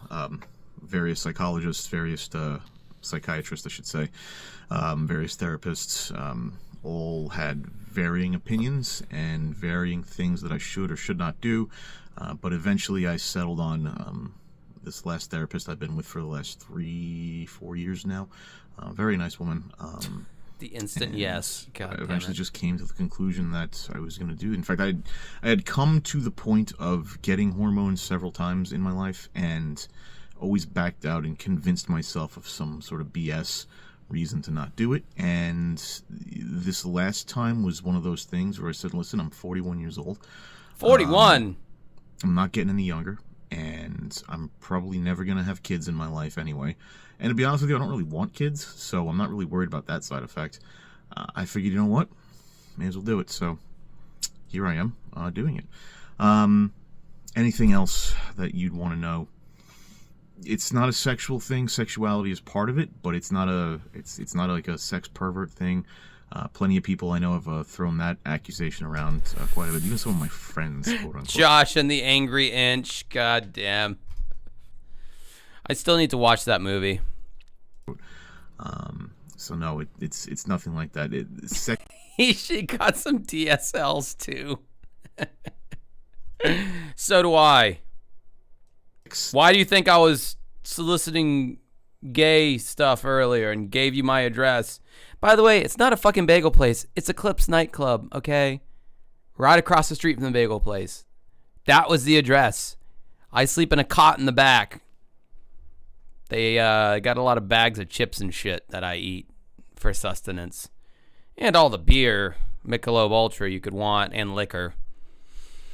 And once every 200 times, an attractive woman will walk in. Positivity is part of the process, but it's not the reason for the process, if that makes any sense. No, this is real. This is who I am. This is where I plan on going. Do I look very feminine? Not really. I have a very thick beard, very heavy beard, very low voice. I mean, accurate. Voice. I'm working on improving both of those. Electrolysis costs a ton of money. I'm going to skip laser hair removal. I'm going to go straight with electrolysis. And I am doing voice training, but it's a very slow, very painful process. I mean, keeping your voice up here, like, all the time, I could see how that would be really annoying. And apparently, if you talk like this long enough, it will stay like that. And that's crazy to me. But apparently it's true. And yeah, it, like me, like, literally my Adam's apple is, like, up. Not quite SpongeBob, but, you know, it goes up into, like, your mouth, basically. And I could see how that would be a pain in the ass. As you guys can see, I've already been training my voice. So wait for that announcement. 2027. I'm just fucking with you. And because it is so painful for me to try and get my voice up there, no, you don't do fucking Bee Gees staying alive falsetto. You can tell by the way I use my walk. I'm a woman's man. No time to talk. You can't tell. No, you don't do that, dummy. You just kind of do this, you know. You get it as high as you can, then you kind of lower it a little bit, so it sounds a little bit more natural, and you know, it's just kind of. Now, SpongeBob might be a little bit more up here. I don't know. I can't do a good SpongeBob. I'm not Tom Kenny or whatever the fuck the guy's name is. Oh, I'm making my voice do all kinds of things. Cause there's a guy in our chat called Big Cock, and his voice is all down here. This is how he talks. Ice Hockey Jedi might be in the chat. He's down here too. This is just where their voice rests, their normal talking voice, which hurts as well for me. That is like way too low. But anyway. I talk in a nice tenor pitch like a eunuch or a Doug Walker type individual. You know, it's slow. It's very, very slow. So, you know, just stuck with the deep voice for now. Probably. Yeah, that would be the second time you've heard Bee Gees from me this week. You're correct on that. Yep. What a fucking red-lettered week this has been. Either, and I think I did a little bit of damage to it doing some solo training. So I think I'm going to get pro training instead. Anything else I want to tell you guys? Not really. That's about it. You know, that's just who I am. Just what I'm doing. You're welcome to join me on my Discord if you. Okay, who cares? Oh wait, does he give out his Discord? Want to? Or she, whatever. I'm not really gonna respond to many comments. I don't really care if this gets any. I like those sunglasses. Those are kind of cool. Like if you're like a gay, if you wanted to like rock that like gay LA. Metrosexual. Well, I guess you're not metrosexual if you're gay. Oh, these terms get so confusing. Just stick a dick in my ass and be done with it. Oh my god. All these terms. Just let me pop a hot squat on something and be done with it. Jeez, someone's gonna clip that too. Views. I'm on TikTok if you want to follow me there, but that's just mostly my own personal musings. I don't necessarily respond to trolls and haters all that much. How, after all of this, after this last 3 minutes of my stupid commentary and Felicia, are there still 91 people here? The world may never know, truly. You get mostly blocked. I don't really care anymore. And, yeah. So there you go. I know this blindsided a lot of people. I just wanted to reach out. All right, whatever. Anyway, who cares? Good for them. Good for them. Oh, indeed. We're back with part 2 of Lord Cat Live. Hour number 2. This was back when Lord Cat was a dude. We'll be taking more of your calls in a few minutes, but a couple of things we got to talk about. Last night, I was angry. I was cranky. I was really, really fucking tired. Really overtired, and that's when I found out something, courtesy of the chat room. Found out that Noah Antweiler decided he wanted to abuse one of my fans who called him out on his bullshit. Now, I've worked with Noah before, just like I've worked with many people with that guy with the glasses.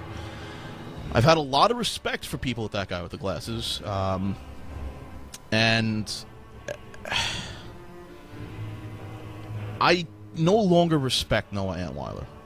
I used to respect him because I felt he put a lot of work into his videos. He put a lot of work into getting to where he was. I mean, I guess he put a lot of work into his videos. He was copying AVGN, but somebody had to edit those things and film them, I reckon. And I thought he was a funny guy. I thought he was original. I thought he was innovative, and I thought he deserved to be where he was. I disagree with that, but okay. And I no longer see that. The man is possibly the single largest waste of talent. This is what I don't understand, this argument. And I've heard what a waste of talent. Oh, wasted talent. Where was... I've seen his videos. Where is the wasted talent? Where? I don't see it. I need a fucking... What do you call it? The fucking pirate? I need a telescope. Where's the talent? The wasted talent. Where? Where? Seen in a very long time. I've seen a lot of stand-up comics do open mic nights who were genuinely in love with stand-up comedy and were funny, but they lacked a certain something that they needed to work through in order to find out what worked for them. And they were good people, but they gave up. And I am sitting here today telling you, Noah Antweiler, you need to give up. You don't have what it takes to be successful. You don't have what it takes to be popular. You don't have what it takes to make it in the world. You think you're something, but you're a fucking nobody. You live out there in your fucking desert in the middle of nowhere, proclaiming you're gonna be this fucking actor somewhere, and you're too much of a bitch to move out to LA and follow your dreams. You're too much of a fucking pussy. Too much of a bitch to move out to LA and follow your dreams. Lord God, have you seen the cost of living in Los Angeles even 10 years ago, even 15 years ago? Like, what the fuck are you talking about? Like, you have to be like these like top tier fucking YouTubers with a couple million of... I don't even think James Rolfe could afford, with his 2 kids and his wife. I don't think he could afford to live in Los Angeles. He certainly couldn't afford to shoot a movie out there, but that's a different story. But yeah, LA is so fucking expensive. Why would you just piss your money away when you're creating web content where you can literally live anywhere? Yeah, like Boogie, who, I mean, the only smart thing he did was live in Alabama or Arkansas or whatever, where it's like rent and just mortgages and all that is cheap as fuck because nobody wants to live in Alabama or Arkansas. You're a fucking coward. Don't you fucking talk about doing stand-up comedy. I was there in the fucking trenches. I worked my ass off and I failed. You fucking talking about doing stand-up comedy. How about actually doing real stand-up comedy, you fucking coward? You're not gonna fucking do that. Go to a fucking bar on open mic night and get a fucking bottle thrown at your head, you fucking coward. I did that. I used to do stand-up for like a year. I actually got paid for it. That's how damn good I was. I got paid $40. And then another time I got paid, I don't remember how much. Never got a bottle thrown at my head, though. I feel like Spoony would make... I mean, back then, he'd probably... I don't know. He probably would have done AG humor that might have been bottle throwing worthy. I have a whole video on my YouTube channel, by the way, about my year spent doing stand-up, where I have video clips and everything. It's in there. You just gotta look for it, man. There's all kinds of entertaining shit in my past backlog of videos that you would have never even thought existed. But yeah, I was balls to the wall into stand-up for like a good year of my life. And then I realized doing a band and doing stand-up at the same time was like just not a thing that was tenable. So then I just gave up stand-up because It's really annoying doing one joke in one room and it works and everybody laughs, and then you go to another room, a completely different room, and you do the same joke and it completely just dies and like nobody laughs, and it drives you crazy because you're like, am I even funny? Like, how the fuck do I make these people laugh? And it's just, it's that 10,000 hours shit that I didn't really feel like putting into it. Because you're not building anything. You're just doing the same systematic thing over and over again. You do nothing for your fans, and you do nothing for the people you're associated with. And so officially, for the first time on a show, I've discussed it before, but let's discuss why I left that guy with the glasses. Now, I am breaking my agreement here with that guy with the glasses by discussing this, but I think it's time the whole world, Spoony, heard just how much of a fucking idiot you truly are. You and that other idiot, Joe. When you were at E3 that one year, and you decided to go up and down the hallways screaming about XCOM's betrayal, and you decided to ask people, can I choke you on camera? Guess what happened, Spoony? Guess what fucking happened? The whole gaming industry turned its back on me. Not you, not Joe, not Blistered Thumbs, me. I went to GDC the following year, Spoony. I went to GDC the following year, and I had a chance to interview Notch, Mojang, Specifications, Minecraft. Had a chance. A fucking chance. You got a chance to interview Notch? What about Bellend? Did you have a chance to interview Bellend? Or what about Knob? Knob would have been a great one to interview. It was hot then. That was going to be huge for This Week in Games. That was going to be huge for the stream. It was going to be amazing. And you know what happened? The representative at Mojang caught wind that we were going to interview Notch. And he stepped in. And he said, oh, I've heard of you. You're with that guy with the glasses. You're with Blistered Thumbs. And I tried to tell them, no, I'm not. But he said my name was associated with them. And he heard what you did. Making a fucking jackass of yourself at E3. You fucking moron. So they shot it down. And then word spread at GDC. Oh, I heard about you. You were the guy at E3. They thought I was the guy at E3 making a jackass of everyone. I was there trying to be a legitimate member of the business of the gaming industry, and I've worked my ass off to separate myself from you. Every time. You just don't get it. Every single fucking time. You act like a complete fucking jackass. It has repercussions for everyone you're associated with, and you don't give a shit. That's why I left that guy with the glasses. I can't fucking stand you. Bunch of fucking morons with their heads cut off running around screaming. And that's when he became trans. Betrayal. I want to choke you. Can I choke you on camera? You're a fucking idiot. This goes on for another hour, by the way, and before the whole thing is done, Lord Cat has said that Spoony has a small penis, that he's one of the worst pieces of shit that he's ever met in his entire life, and, yeah, basically that he hopes he fucking dies a painful death. Now, for a while, because of this, others would go on to, once again, point to this moment as something reckless and dumb Spoony had done. And maybe that was somewhat true, but it was also pretty damn funny. I think what probably happened was Notch showed him his knob, and then he became trans. I think that's a series of events. Notch bragged about his bell end, showed him his knob, and then Lord Cat became Felicia after that. He tried it on Spoony, realized Spoony had a tiny penis, and then went to Notch for the knob.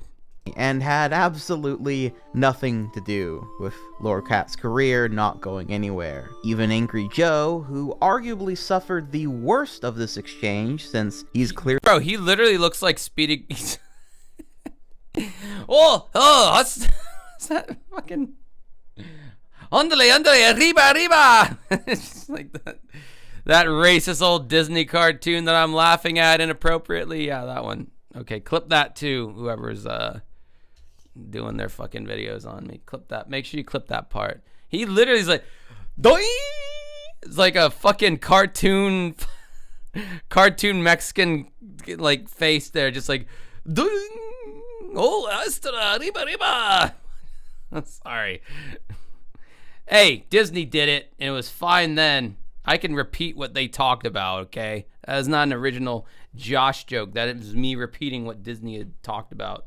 Visible. I'll have a lawyer out off to my fucking this side here. I don't know what side that would be for you. And he's constantly giving. I got a fucking earpiece, and he's telling me what I can and can't get away with legally here. Look at that door. That's a good. Anybody in the Discord? That needs to be a cuck. No, I'm gonna do it. No, it's gonna be a cuck face. It's going in the cuck face channel. That's too good.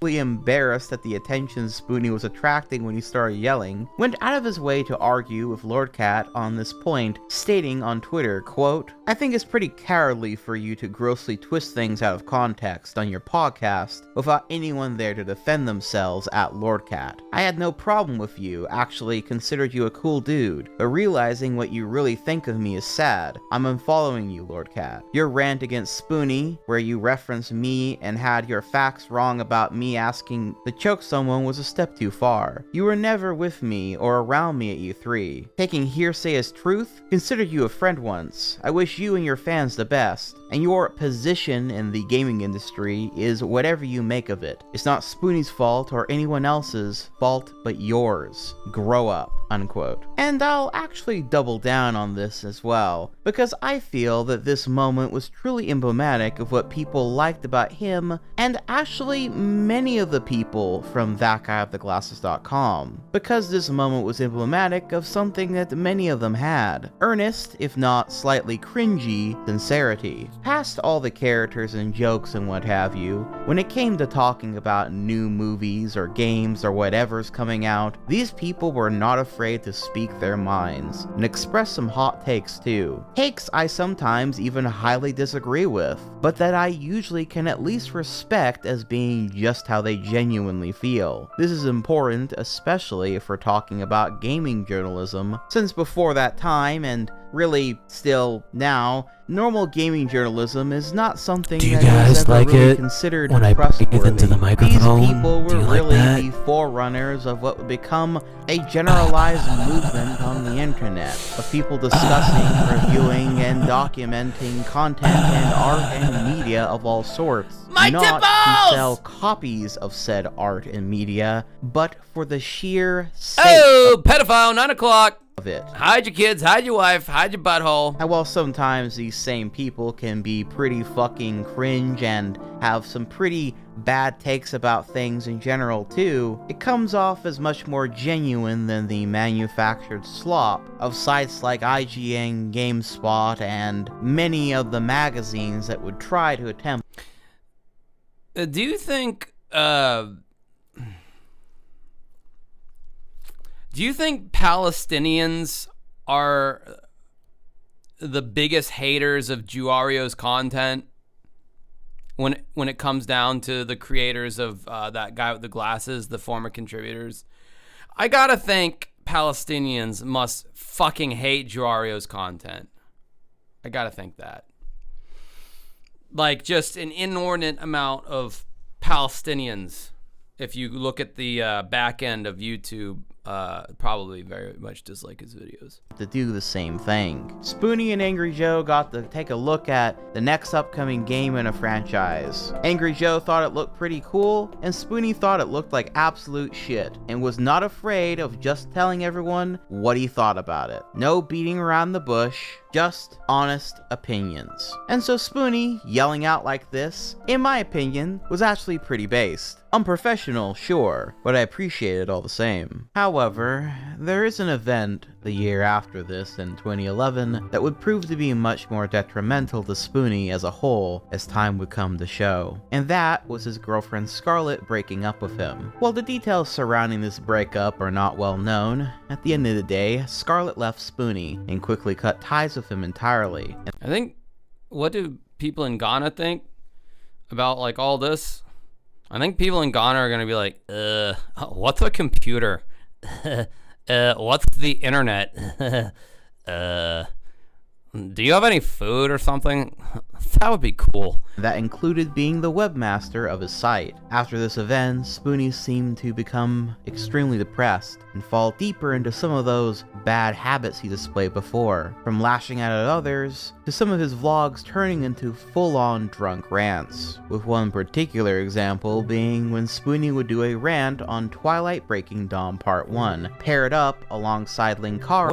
What is this 3D world that we're in right now? This shitty digital 3D world. Like what is it? Okay, it just hit me. I gotta pee. Gotta pee!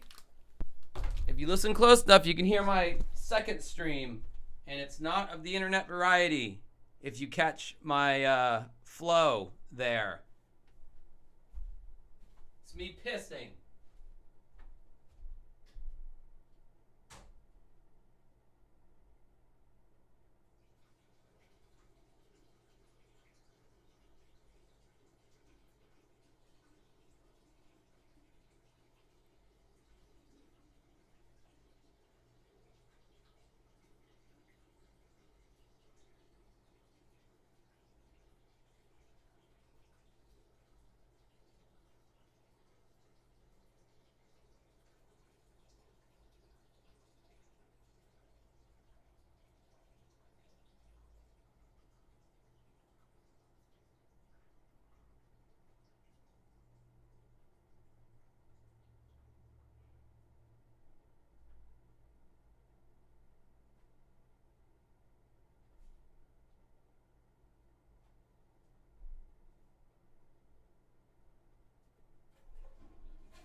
Oh my god. Why not?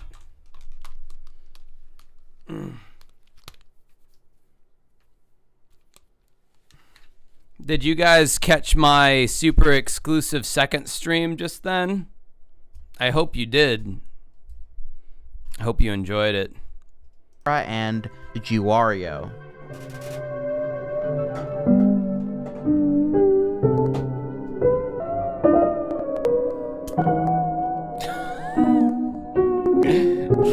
Holy hell. And during this, Spoony begins to completely break dummy. down as he begins to reminisce on how he and Scarlett had watched all the other Twilight movies in the theater and how much fun they had riffing on them. And before long, the weight of it all and a mixture of the Black Kraken drum and Canadian Club whiskey next to him, I'm sure, starts to finally kick in. That was one of the worst pieces of shit I ever seen in my life, and this was worse.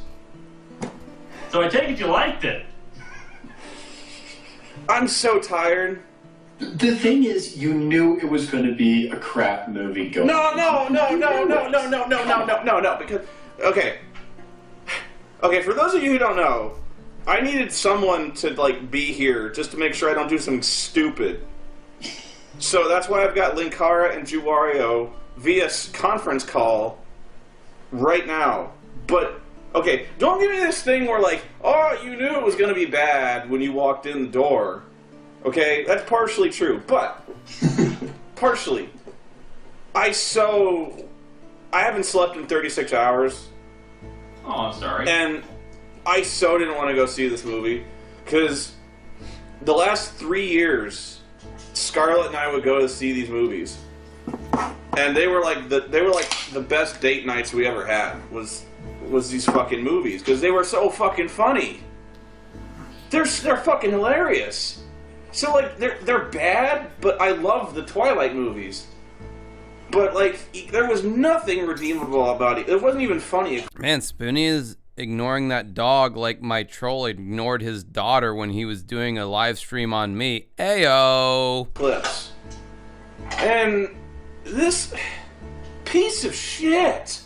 This wasn't an enjoyable kind of bad, like the... No! Nothing happens in this fucking movie!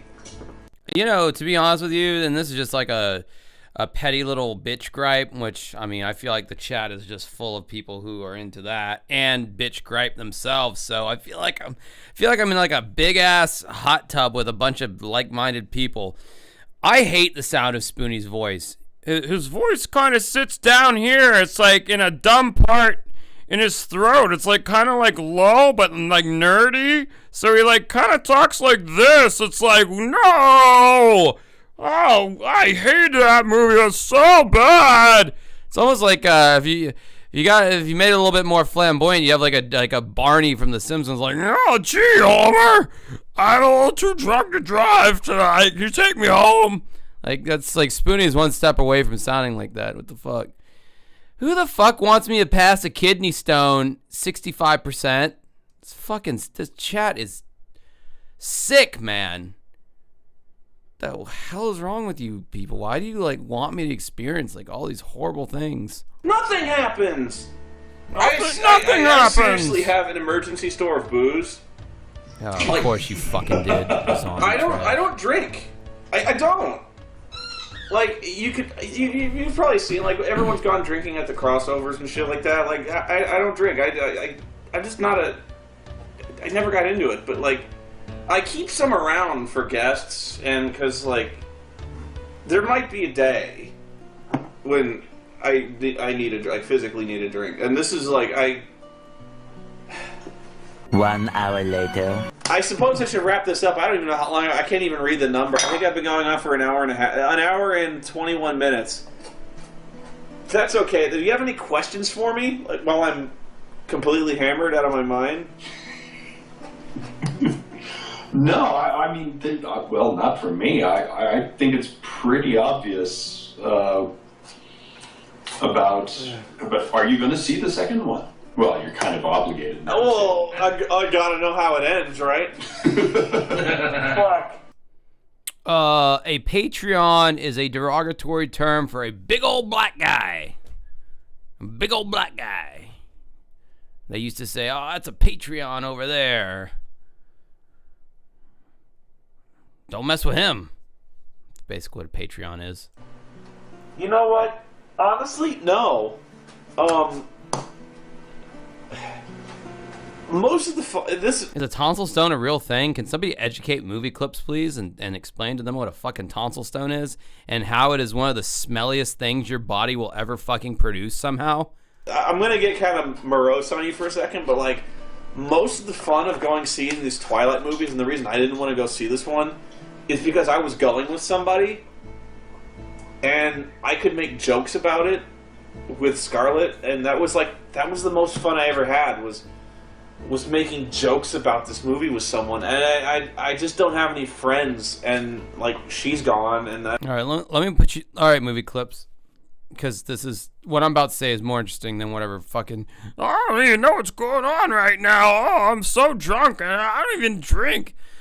Tonsil stones are basically like when like particles of food get caught into like I guess like tiny little pouches in the like back of your mouth / throat back there, and they just chill there until enough of them accumulate, and it's not digesting obviously, so it's just kind of decomposing in the back of your throat, and one day you'll just feel this random like a speck of something in your throat, and you'll just go like a cat hawking up a fur ball, but it'll be this like white or brownish thing, and that's a tonsil. It's not a stone. It's very soft and mushy. It's the stinkiest, smelliest thing that your body, I think, can produce. Like, I think it might be worse than shit, like shit smell. I used to get them when I was a kid a lot. And the last time I got one was like back in 2019. Now, Ari may not want you to know this, but I don't give a fuck. Ari produces tonsil stones quite a bit. She's telling me all the time about the tonsil stones that she produces. So once again, if you ever meet her in person at a show or something, make sure you bring that up, and she'll probably slaughter me for doing that. But it's some smelly stuff, because of course I smelled it. Something. If anything that comes out of my body, I personally have to smell. So, you know, like, you got the shit, the bowl of shit here. I'm just like, that smells like a good shit. You know, that's how any red-blooded American acts. I need girl stink. No. It's just me watching this really fucking I know, boring movie. Could have just ruined Ari for a lot of people just then. It's I so. get you, though. In fairness, you know, you got us. We'll talk to you about it. But you didn't even go see it. Of course not. It's a piece of shit. Of course, yeah, exactly, You right? see it to know that. But I don't even know who goes to the theater. The theater was. What is he going on about right now? My tonsil stone story was way more entertaining than this. It's fucking packed. I can understand that, but it really is a matter of sharing it with somebody that I was really missing this time. That's why I needed you guys for this thing, because it would have been really sad for me to be like sitting here at this table just like bitching about it drunkenly on my own. I just needed somebody to kind of bounce this shit off of. So I thank you guys for being here. So like, Not a problem, man. It was a lot of fun. It is genuinely sad to see how much this had affected Spoony, and seeing Lewis try and comfort his friend as he shows this incredible vulnerability, while it all really is a perfect moment in time before what came next. Because it's Fu Manchu. Fu Manchu. Charon. Quattro. I don't know how to count in French.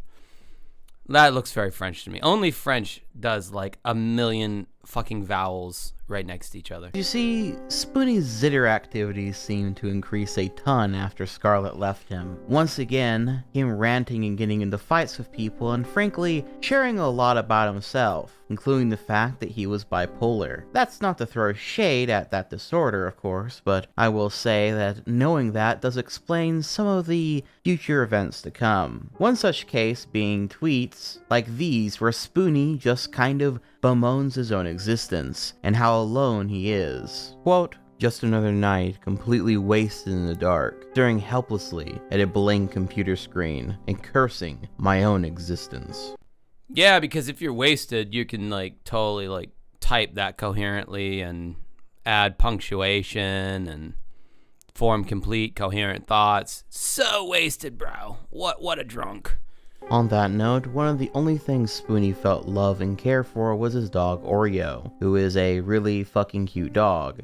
It is a really fucking cute dog, and I had a dog named Oreo, and she died. She had a big old tumor in her head. Big old just tumor. She looked like a fucking zombie when we put her down. That shit was traumatic.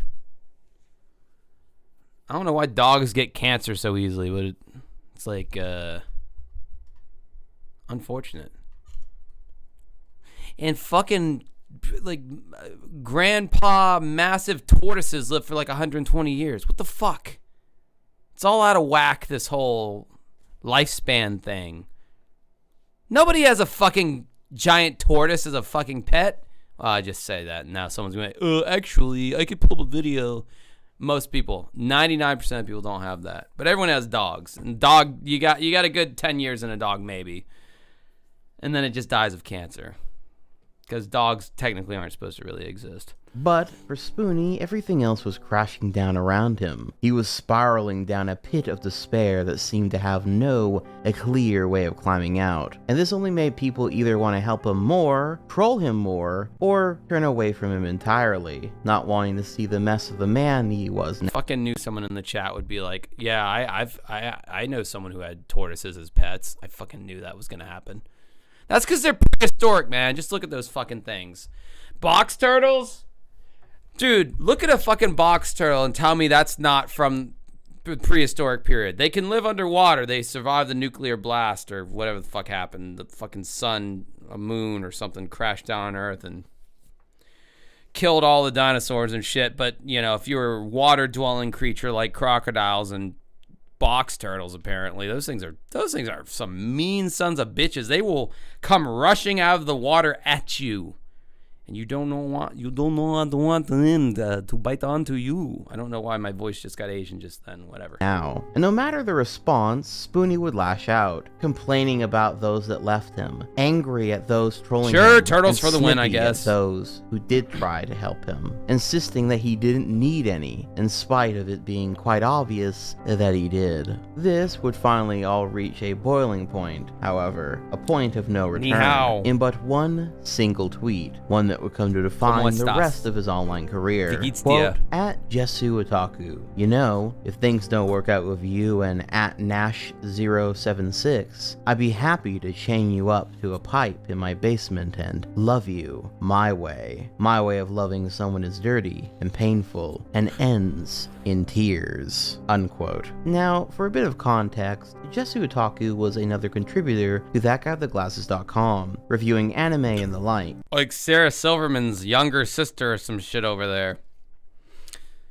Also, I don't know. Why would you ever make a statement like that? Why would you commit that to text to live on forever? This is like the 4th documentary on Spoony where I've seen this fucking exchange between him and Jesu Otaku. I fucking hate that weeb ass name, but whatever.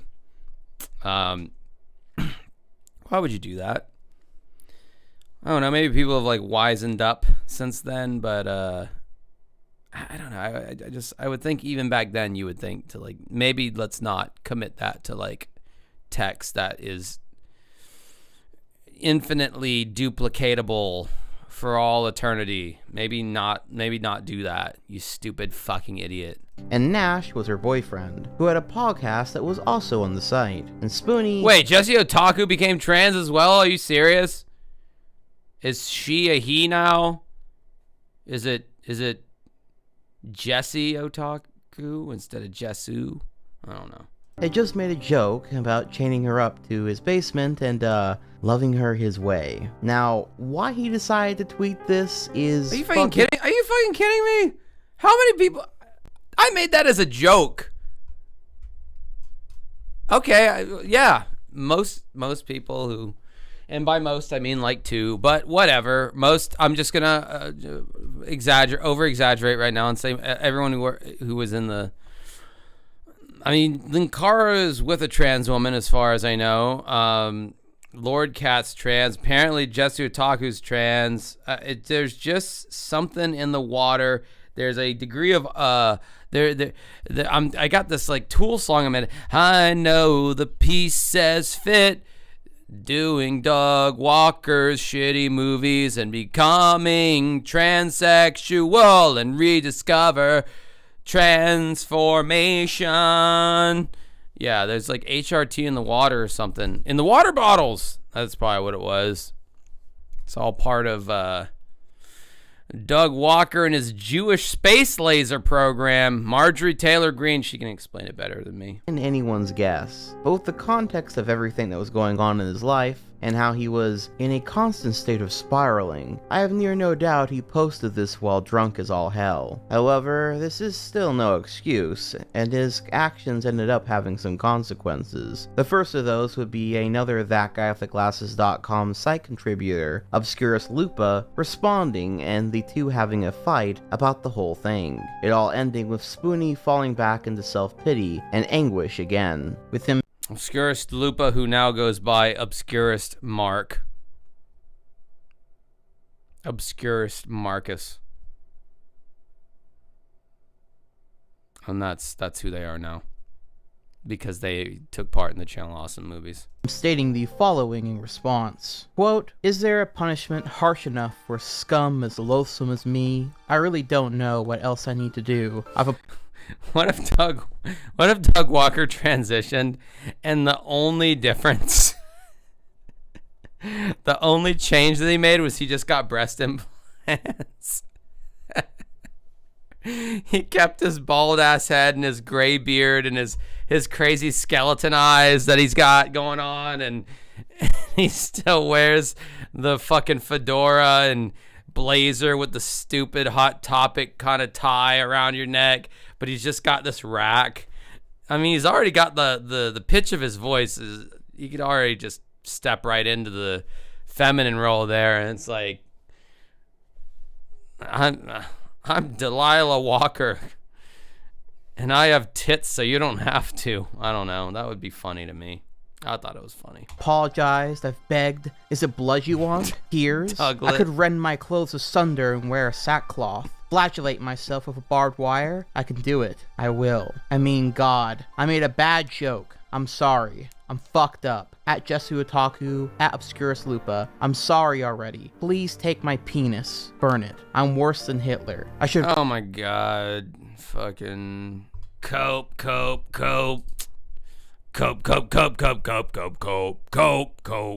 Yeah. That was that Britney Spears song. Stop right now. There is nothing you can say or do. Yeah. But I was doing the cope. Now that I had to explain the joke, it's not funny anymore. No, none of this is funny. This whole stream has not been funny. And yet, people hang around. I don't get it. Roast in hell if there is a pit deep enough for my sin. I beg for forgiveness, knowing full well I wouldn't be worth pissing on if my face was on fire, unquote. This being a pretty over-the-top and rather sarcastic apology. Now mind you, as far as I'm aware, Jesu Otaku never actually responded themselves to this tweet, and so there are some that felt as though Obscurus Lupa was getting upset on someone else's behalf, while others feel like it was the right thing to do, calling out his behavior. However, all the same, Spoony would come to greatly regret this tweet, as it seemed as though this was enough for 1 month later, on June 21st of 2012, for Spoony and that guy. Damn, we're still in 2012? That was like fucking... Yeah, that was like over 10 years ago. Oh my god. This is like watching some ancient history shit and me commenting on it like it's relevant. What the hell am I doing? Glasses to officially part ways with one another, ending out one of the site's most popular and prolific creators and collaborators. And while on both sides, they seem to give the answer for this breakup being a simple mutual... Alright, I sorry guys, I gotta look up Jacob Otaku now. I just have to know. Otaku. Oh wow, yup. Wait, no, that's not a real channel. It only has 2 subscribers. Jesu Otaku urgent news and updates. All right, let's see.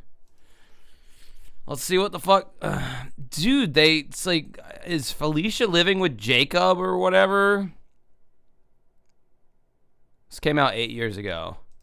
They have that shitty wood. It looks like they're living in a goddamn cottage in Alaska.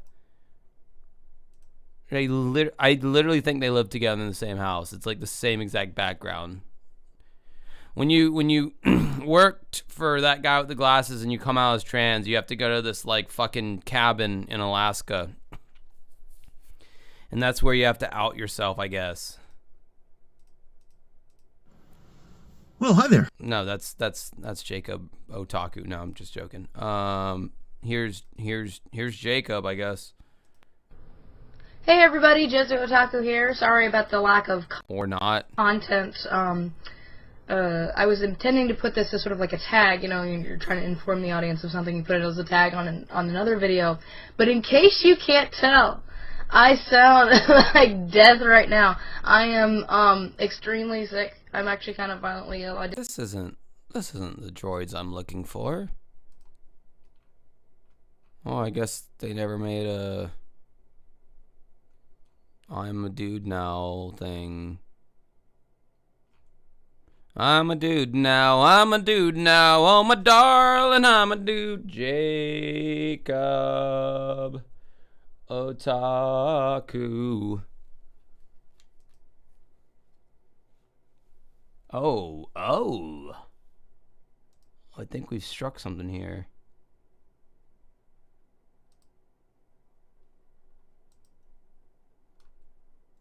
Where's it at? Is this it?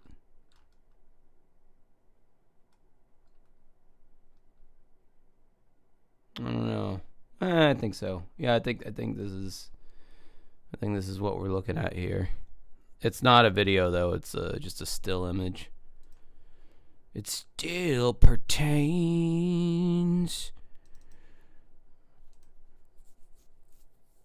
Yeah, okay, so this is what we got for Jacob now. Jeez. Yeah, there they are.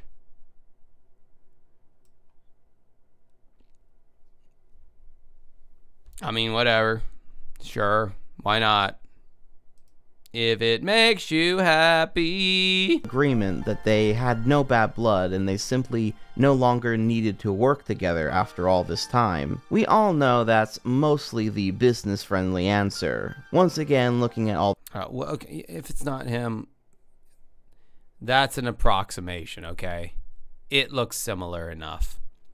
That may be a completely different person. As far as I'm concerned, close enough approximation. They probably look something like that. The context of what built up to this moment, and seeing as how this was announced just 1 month after his Jesu Otaku incident, I think it's pretty clear why that guy with the glasses didn't want to associate with him for their greater brand and image anymore. There was more than likely a lot of behind the scenes talking and perhaps even arguments over the whole thing. Though there is at least some truth to the fact that Spoony admittingly didn't need that guy with the glasses.com anymore, since his channel was doing quite well, and there was no longer any threat of copyright takedowns and the like for simple game reviews. I don't know if you're gonna make it stand so rapidly. I don't know if you're gonna from make it. then to now. Really, while the site had been very useful, a godsend, really, to these Drink some creators coffee. at its inception, its usefulness by this point was mostly in marketing and working alongside all these other Oh yeah, I guess I should, at this point in the chat, throw in the Discord. Because I just, unlike a lot of people, I just take fucking bug. Fuck off. Bro. You are not landing on me. I hope that bug is real. That's all I hope. I don't see it anymore. I wish I did, because I feel like it's in my hair now. I just hope that bug was real, that I just swatted away. Anyway, my Discord... Yeah, I just saw it again. Man, that is a zippy motherfucker zipping around. I do believe the bug that I've been swatting at is actually real. And I wish I had a location on this fucking thing. It's like a fucking... I don't know what it is. Established and very popular creators. A privilege and no longer a necessity is what I'm saying. But regardless of whatever behind the scenes conversations happened, the era of Spoony being with that guy at theglasses.com was over. And so you might be thinking, man, so is this where the downward spiral really hits its bottom? Well, actually, no, interestingly enough. See, despite what someone may say, Spoony's story is anything but a straightforward path. Because while Spoony had just lost his biggest creative group and was now on his own, this was about the time Lordcat would also make his issues known about Spoony and the betrayal incident. Spoony, on the other hand, was still making videos, and he was still on friendly terms with Doug Walker and Lewis as well, for quite some time, and would even make cameos and the like in both of their videos for the next couple years. Though eventually, the three creators at some point did all start to drift apart. Something that is genuinely sad to see, as the three of them certainly worked very well off of one another, and I'm sure many would sort of consider them the three musketeers of the site, if ever there was any. Not only that, but a lot of people actually took Spoony's side in this whole controversy, with many people feeling as though the joke, while definitely in extremely bad taste, was not enough for him to be kicked off the entire website and from his friend group. And so when Spoony went full on independent and even opened up a Patreon, it all ended up being quite successful. On top of that, in 2012, Spoony would also get a new girlfriend named April, who would appear in some of his videos and vlogs from time to time, with the two bouncing off of each other, and for some time, this did seem to help greatly with Spoony's mental state. And despite once again many people lashing at her, she, for the most part, didn't seem as bothered by it, at least for now, and would become a major pillar in Spoony's life. By 2013, Spoony would buy a new house in Aurora, Illinois, outside of Chicago, alongside April.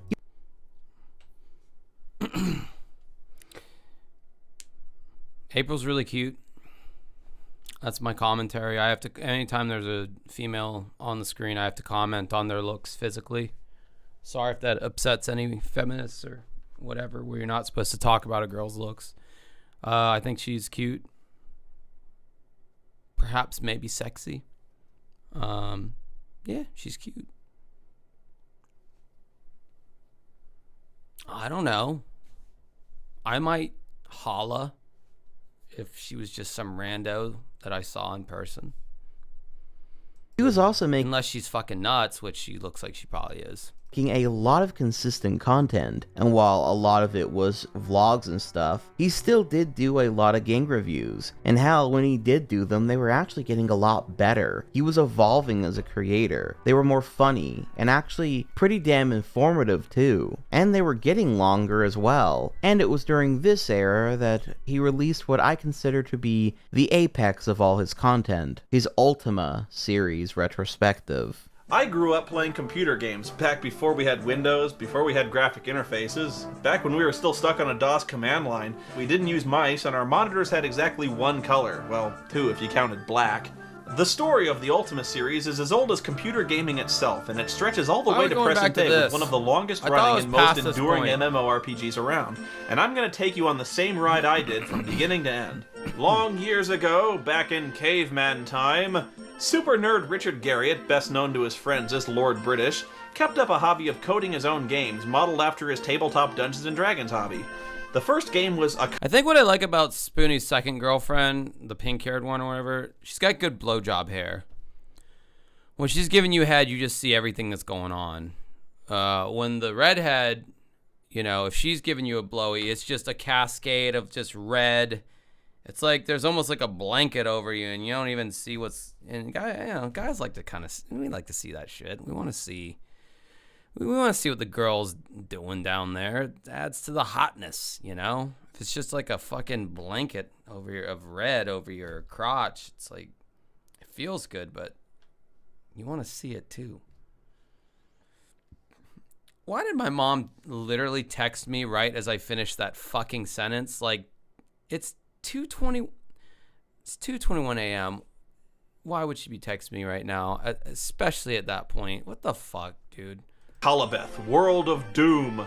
Damn, that artwork is badass. Now, to be honest, I never actually played this game until the late 90s when it came as an extra on the Ultima Collection CD-ROM. See, Calabeth was made in 1980 and I wasn't even born yet. Most gamers call it Calabeth Ultima Zero, but really it doesn't have anything to do with the overall Ultima storyline. It's more of an example of Garriott experimenting and perfecting gameplay elements for Ultima 1. Now, as I've noted, Ultima is a series that I've never played myself, and frankly, if it were not for Spoony, I'm not sure I would have ever known about it, since it's not really a series I get talked about all that much these days, despite its rather influential and interesting contributions to the genre of RPG in general. Now, bearing that in mind, Spoony would go on to review each and every entry in the Ultima series, in what are genuinely some of the most interesting videos he's ever made. Part of that is that they remind me of a time back when I used to watch Angry Video Game Nerd and not really know about or be familiar with nearly any of the games he was talking about. Because Dylan the Night Owl is like 22 years old. This is where my face feels like being like this is where my face feels like being right now. But because of that, it felt like really learning about something new and interesting. Yeah, literally nobody and more cares than about anything, Ultima. their passion and anger comes across so much more real. You could tell some of the jokes and things Spoony complains about or talks about throughout this series retrospective are stuff that has been rattling around his brain for years at this point. It's pretty cool too, because I'm pretty sure Spoony was one of, if not the first YouTuber to really give this series the time of day and retrospective of this kind. And by the end of 2013, he even got to interview the game series creator, Lord British, which was pretty cool. And we're here to talk about Shroud of the Avatar, his new game, and I'm here because... How much longer is this goddamn video? It's impossibly longer than what... Just take what you think the remaining length of this video is and triple it. And then throw that figure in a paper shredder and then quadruple it. And then times that by 2 and minus 37 minutes, and that's how long it is left. Because they met their Kickstarter goal. I was met as one of the highest Kickstarter goals because I'm worth it. Worth every penny. In fact, we wouldn't be here if they hadn't put my name on the Kickstarter. You must admit this. No, well, it has to be true. I mean, as a fanboy myself of the Spoony experiment and all things Spoony, it was, we try to put at those high-level goals, the things that we're fans of ourselves, we know that our fans are fans of as well, and I got to admit it, yes. See, and it's only right that they involve me in this, because I'm the guy who by far knows way more. In this room, I'm the guy who knows way more about Ultima than anyone else. But so yeah, when it comes to this series, Richard, what made you want to start making good games again? Oh yeah, well, it's been a while since I've made one of those good games, apparently. Right. And I thought if I want to continue to be successful in this business, a good game would be a better idea than a bad game. However, the clear standout in this whole retrospective is when we get the hour-and-a-half-long review of Ultima 9, which Spoony himself notes is the real reason he started this whole retrospective, because he wanted you to understand the games he grew up with and have the proper context for why this game in particular was so fucking bad. And there is some pretty damn funny lines throughout this review, with the standout joke in my opinion actually being the betrayal counter that he has throughout the first part of the review, mostly because there's something so visceral, almost venomously personal about every flaw in the game, not just simply being a flaw, but an act of pure betrayal in his eyes. No joke. This is the worst fucking game I ever played in my life. And I know how that sounds. I know I say that all the time, probably. And I know you could probably point to other games that are worse in individual respects, like Pumpkinhead or something like that. I've raged against them, but it's just everything, and I don't even know what to... All right, I'm gonna do a little scoop boop boom boom boom ba boop, scoop boop boop boop boom boop, scoop boop boop boop boom ba boop, scoop boop boop boop boom ba boop.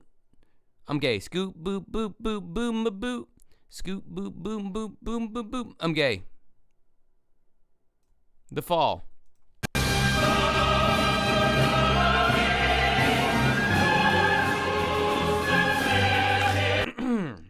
What was for dinner tonight? I had meatballs and mashed potatoes with gravy and peas. What do you think about that?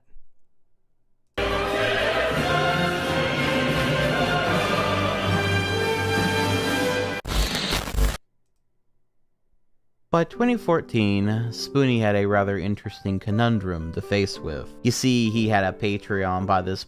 I don't know input username. Who says, is that a real meal? Is shepherd's pie a fucking real meal? Because there's not a whole lot of difference between what I just mentioned and shepherd's pie.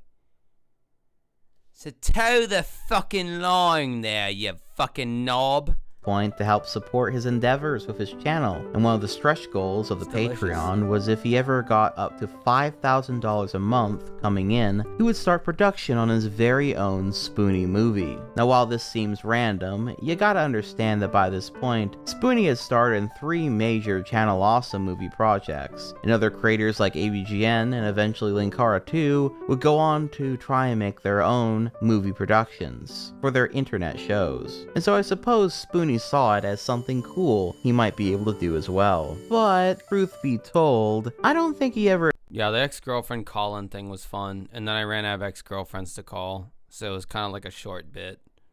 Expected to be getting to $5,000 a month, at least not so fast from his Patreon, is a testament to just how loved and adored he was, even after everything. Especially because I know content creators who are far larger channels than Spoony these days, who cannot even manage to get 1/5 of what Spoony was getting at this point. He has to have one of the rarest viewer to donator ratios of all time, to be real. That aside, that now meant that he had to keep his promise. Bruh, if I had made that much a fucking month, just off a pay, I would not have to work anymore. I could quit my job, and I'd be making a pretty fucking decent living. Like, what a fucking idiot. Squandered!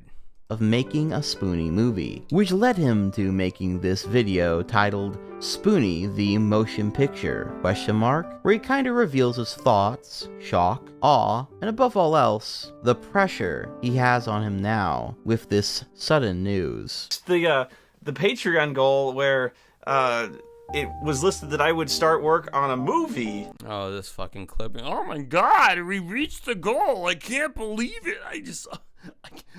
Now I gotta make a movie, I guess. And I was just, I was blown away by this. It was like, you guys are the best fans in the world. Oh my god. It was just astonishing. Oh my god. And thank you so much. Oh my, wow. I can't even begin to, well, I can begin to repay you and thank you properly, but wow, I don't know if I can ever finish it. But that's part of what I wanted to talk to you about was the plan, the current status of things, the plan is, and how I'm going to go about it. So, I guess we'll start with the movie in question and what this means and does not mean. What this means is that I believe in there I said I would put a movie into pre-production and that I would make it a priority. This is all true. I am now making it a priority, and pre-production, however, means a lot of things. One, it means it may take a long time. In this case, a very long time. Two, I feel like we're probably still in 2002 right now, aren't we? Like we're like nowhere near modern day at this point. Like still. Like I guess that's just how inactive Spoony's been lately. This movie has not been written yet, obviously. And I also haven't decided what the movie will be about. I have 3 or 4 ideas that I'm kicking around. Very, very good idea. I wish like someone had like rounded up all these fools who like were associated with Channel Awesome or that guy with the glasses and just told them, hey man, you know, just cause like Doug Walker made a movie and it sucked, it literally does not mean everybody else on this fucking channel has to make their own shitty ass waste of time movie. But unfortunately, not only have I watched all the channel or the Doug Walker movies, I've watched the Mars Girl movie. I've watched Linkara's movie. There's probably some other content. Does Brad have a fucking movie? Does Film Brain have a movie? Might as well at this point. Why not? They all did what they considered movies. I do not consider them movies. Jason Graves and Red Cow disagree with this take. I do not consider these movies. And they're not good for whatever they are on top of that. I almost can't forgive Jason Graves for liking Kick-Assia as much as he claims that he does. And that's just how I feel on that one. Ideas. But here's the interesting Brad thing. has several. None of them are what you would call what I figured. Spoony movies. And I think even April was asking me like, "Oh, people are gonna love seeing a Spoony movie." And I go, "Well, like what? Kind of like the AVGN movie where it's a movie where like Spoony goes out and does things," and I'm like, or like an origin story. And she's like, "Yeah, like an origin story." I'm like, "Well, you kind of know what the origin story is. It's basically me, you know. Like the character is kind of an amped up version of me, so to speak, and it's. But then we also have like, you know, the meta plot of the reviews and stuff like that. Is it true? We kind of have this weird meta plot thing going on. So it might be worth exploring. I don't know yet. I didn't really envision like an in-character Spoony movie when I was thinking of a movie, and hopefully that wasn't misleading. Maybe this is a dude that like literally had no idea that like his goal would be met, and he had like no preparation. There was no plan. There was no, oh, I got this great idea. If I hit this goal, I'm going to do it. Like, there was just like, yeah, fuck it. I don't even know what he was thinking. Why would you throw that out there with like no... That would be like if I did a Patreon goal of Dancing with Ghosts will release a brand new album of like 12 songs. If we met that goal of the money needed, it would get done. It would get done. I know exactly how it could get done. It might take a while, but it would get done. and you'd get a whole new album of Dance with Ghosts songs.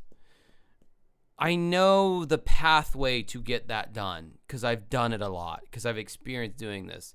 This dude's never made a movie in his life, or even one of those stupid Doug Walker idea of a movie. And he just like threw it up there because like that's what everybody else was doing, that he was his colleagues, if you will. And it's like, then it happened, and it's like, you would think that would be like a joyous moment, but all I'm clocking from him right now is just severe like distress.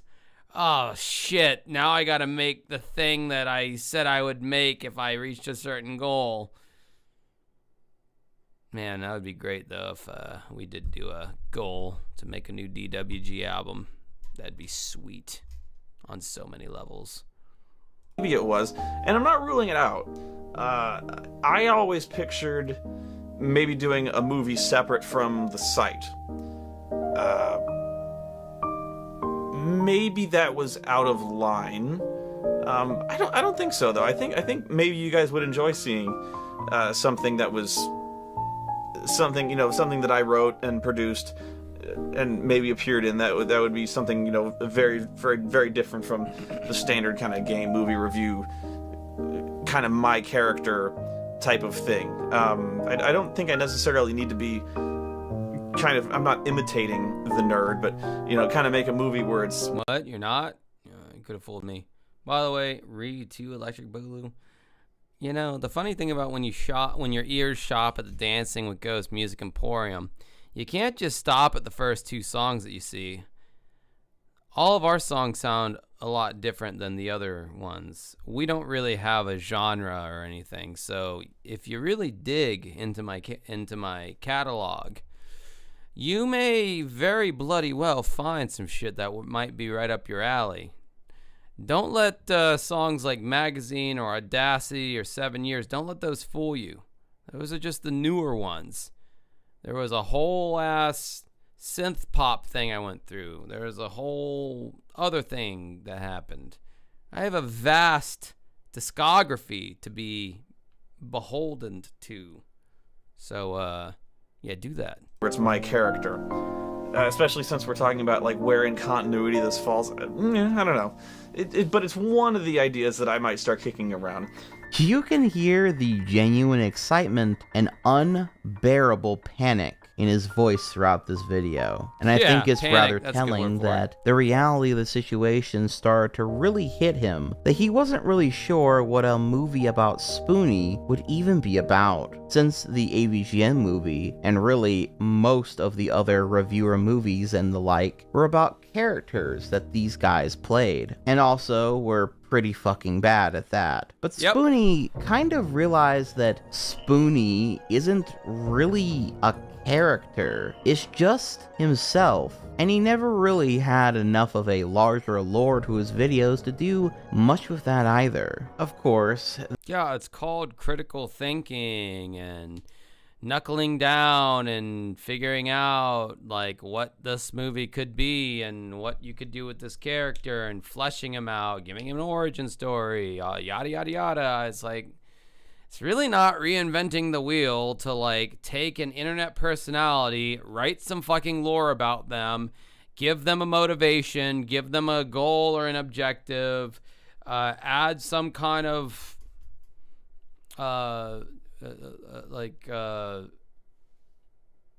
challenge in the movie that you have to overcome. I mean, it's like, I don't know. I could fucking do it for whatever this is. I never even say I'm playing a character because I'm not. But if I did a Dancing with Ghosts YouTube movie, I already have like several really good ideas that could be jumping off points. And it would be more in line of like a Curb Your Enthusiasm kind of thing, like a single camera shot, something like that. That's what I would personally do. Yeah, so he could have done it. The whole, oh, well, Spoony isn't as much of a defined character as Angry Video Game Nerd, so therefore I just can't do it.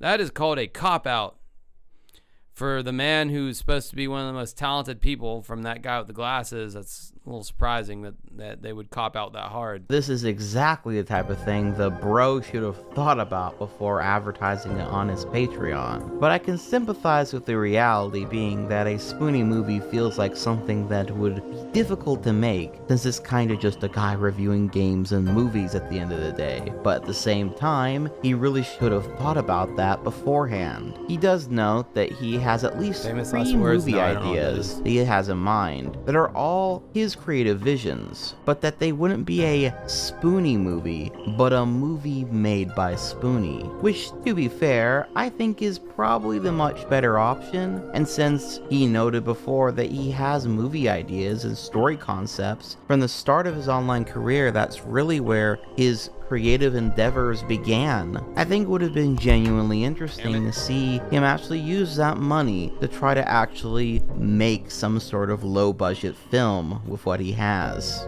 But truth be told, he also just doesn't really seem to have that much of a plan, and was frankly overwhelmed by just the mere concept of doing it, it seemed. He does try to make some promises though that stuff is on the way. A movie of some sort will be made, even if it'll take a while. And all the other stuff that was promised via his Patreon, such as a DVD and the like, will eventually come out. And that he will focus all his time on actually creating this stuff rather than wasting it all on Twitter. He, did not keep any of those promises, sadly. And really to start, many fans were already upset with him that he not only didn't have plans to make a full-on Spoony movie, but that he seemed to not really have much of a real plan for anything at all. Many felt misled by the vagueness of his Patreon stretch goal, and it seemed as though Spoony's time and brain was stretched thin, and he kinda did that all to himself. Not to mention that his motivation seemed to be exponentially lower when his fandom, for the most part, seemed to reject the concept of Spoony making a movie that wasn't specifically about Spoony. Something that, as we know before, he was passionate about since, well, his start online, which probably had to fucking hurt on some level for him. Perhaps he was starting to feel a little bit trapped by his Spoony reputation, and Whatever that animation is, that looks like some kind of like storyboard for something, I guess, of like what you could expound upon, given the character asset, the IPs, all that stuff. I don't know. Like that looks like something. I don't know where that came from. his Spoony character as a whole. And by 2015, there was still no real Oh my god. Oh my god. Could you imagine a Pat the NES Punk movie? Oh my god. I can already see it now. It's going to start off with Frank just, you know, acting oblivious that he's even on camera, and Pat being like, Frank, why'd you... I don't know. I don't even know what... I can't write shitty Pat dialogue right now off the top of my head. I have to think about it. sign of progress on either his movie concept, with whatever it was planned to be, nor any of his other Patreon goals, such as the Spoony DVD and the Patreon exclusive streams and the like. This caused a lot of fans to become extremely angry, but mostly disappointed, and bit by bit his Patreon support started to dwindle away as more and more messages came in from his fans and supporters, most of which weren't even vitriolic or... Honestly, I feel like you could probably do a Boogie 2988 movie, like a fictional like movie off Boogie, because he had that whole like Frank Castle thing where he like shot his gun with his fat arm, like brandishing the gun up in the air and shit, and just I don't know, all the other. I think you could do like a Boogie the movie thing that people would watch, ironically. pissed, but instead, many were apologetic and regretful that they were withdrawing their support from Spoony, someone who they enjoyed, and even in some ways were inspired by and looked up to. There were many who also would note, in fact it's a bit of a cliche, how Spoony and his videos had helped them through a particularly dark part of their life. I'm not really sure what about Spoony's videos seems to attract people specifically with this exact backstory, but it was pretty common. But that's My the end mom of the twisted day, my they still tipples! just couldn't justify continuing to support his Patreon without any real stuff that was promised coming their way. Some even noting how if he did start to make more content or tangible progress on his promises, that they would come back and begin donating again. But sadly, Spoony never did that. Instead, he went against his promises and would start actively using Twitter even more, and began spiraling all over again. He would sometimes post thousands of tweets a month, and he was so addicted to the platform he even made an account for his dog Oreo for him to react and interact with online, which is well, yeah, I suppose that one kind of speaks for itself. And that's what his supporters thought too. His supporters who, might I add, were literally his main financial support and means of paying. I know, I like Dylan the Night Owl's content, but like, sometimes his shit don't have to be so long. I preferred the Mr. Mediker Spoony review over this one. It was a lot more succinct. And I just like Mr. Mediker. I think he's a right cunt, and he makes me laugh. The rent on his house, which means he had a lot of motivation to keep his promises, a lot of reasons to not slack and waste all this fucking time on Twitter.com of all places. And yet, he just didn't. And as more and more people saw him acting like a fucking dumbass on Zitter, getting into random useless arguments with people on there, and pretending to be his dog for hours a day, hours that could be used making videos, working on his projects, trying to conceptualize the movie, etc. More and more people who once supported him had Really? You think Mediker's overrated? I don't hear anybody talking about Mr. Mediker. Like, only like OGs who've been watching YouTube for the longest even know who the fuck that guy is. I don't think he's overrated. I think he's rated right where he needs to be rated. Yeah, I don't know.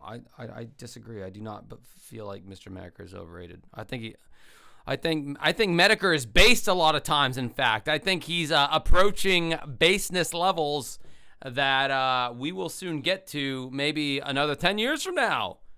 Maybe he was playing 4D chess in outer space, and you were all playing checkers. Enough. And I'm sure seeing these messages of disappointment, anger, and sadness only fed into his fragile mental state and sense of ego, and made him do the exact thing that was making people do this to begin with, creating quite the destructive loop of perpetual suffering and laziness. And as the years came and went, from 2015 to 2016, from 2016 to 2017, there was still no real sign of the movie, or even reviews at this point on his channel, with the only content Spoony was releasing at all during this time being his live streams he called Livewire, where he would stream video games with usually very little commentary, and, or even worse, if he did do commentary, it was usually aimed directly at his fans, dismissing them, arguing with them, or snapping at them, all while he at times played games so fucking badly that they've been compiled and put together in the same way people compile and put together Darkside Phil's streams.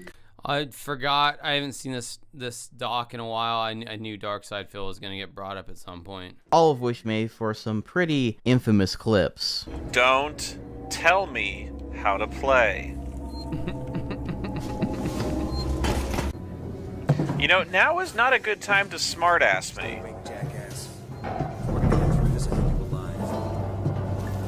Few times are.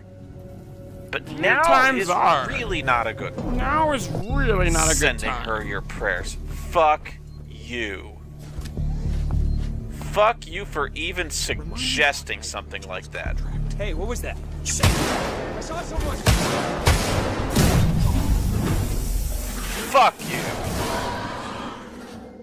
Not to mention some of the shit he was saying on Twitter, from going on about how he wanted to die, to basically tweeting about how much he hated Donald Trump near every single day, which regardless of your politics, certainly isn't exactly a productive activity. And at one point, he even had this entire bitch fit about Christmas specifically, which he details here, in what I can only call one of the most psychotic sounding stories relating to Christmas I've ever heard. Quote, I mean, who's offended by this, really? What Christian hears happy holidays and is Actually, I will need a coffee here in a bit, Alex. Good call. It's like, the fuck is that supposed to mean? You're not the only assholes on this planet, you know. And this whole war on Christmas thing, I have no idea where this idea comes from. I have never, not once, seen a Hanukkah display for anything at a store, ever. My war on Christmas is a purely personal one that usually manifests in me physically assaulting any Christmas tree or decoration that sings as I walk past it. And yes, I have punched a Christmas tree. Security got involved. I have a great deal of rage. I also nearly destroyed an entire Dollar Tree store. Near the register, they had an entire box of some fucking singing snowman toys, and all of them were malfunctioning. April had to make me wait outside in the cold. Let this be an important lesson. Your health insurance doesn't give a piss whether or not I kill myself, or how many people I take down with me. Unquote. This caused some people to report him, by the way, since it kind of sounded like he was gonna, how do I put this?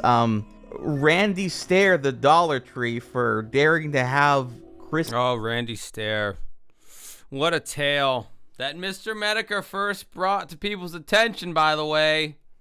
As far as I fucking know, that was the first time I heard about it, was when he talked about it. Internet Insanity. Anyone remember that series? It was a good series. Christmas tree and snowmen for Christmas time in the store. Yeah. All of this, as you might imagine, started to attract a new crowd of people to come and pay attention to him. That being trolls, and those who were looking to get a rise out of him. And, of course, those that just wanted to quietly watch the shit show as it was constantly happening. However, those that did try to mess with him directly usually would try to bait him into an argument to further bring his mood down lower and lower, since it really wasn't difficult to get a reaction out of him, to be honest, which would then cause him to spiral and say even more crazy shit on Twitter, and sometimes even during his live streams. And one surefire way to get under his skin, as you might imagine, based on that story he told during his Ultimate review, was to as far as Dark Side Phil goes, I really don't have an opinion on the guy. I think it's kind of hack to, like, I mean, I even like saying the words, like, to like hate on Dark Side Phil is like so fucking hacky at this point. It's like beyond hack. So yeah, I don't know, man. There's been so many, especially since the LolCow podcast formed with Keemstar and all that shit. I don't know, like, Dark Side Phil comes across as base sometimes. Comes across as the logical one in the room when you compare it against those band of fools.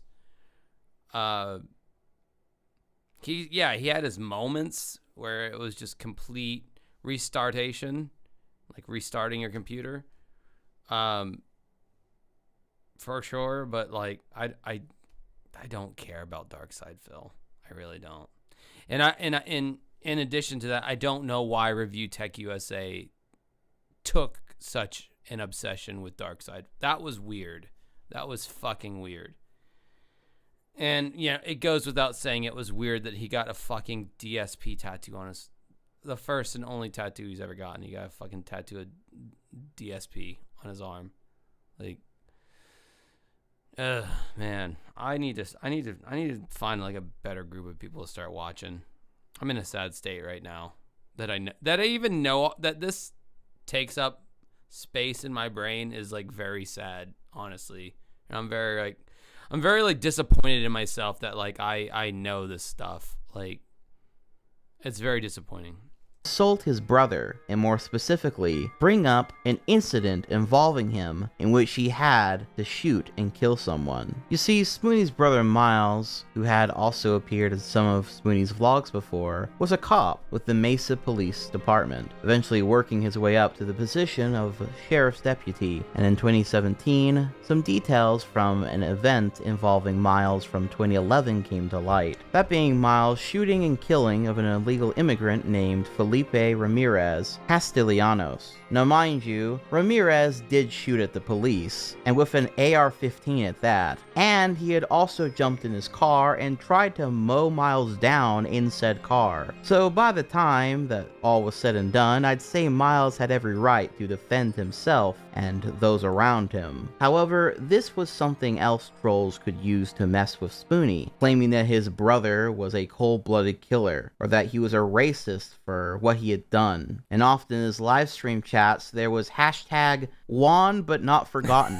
one in a million, or once in a lifetime. He spammed pretty consistently until Spoony would have to stop what he was doing and either ban those people from doing that, and sadly be baited yet again into explain the story all over again, and why Miles was justified in what he did, since he really cares about his brother and didn't want people lying about him. Well, certainly noble, it unfortunately was just another means of getting him upset, depressed, or angry in general, and was the exact reaction that people wanted. Hey, Luke, why don't you take care of your shit, and I'll take care of my shit?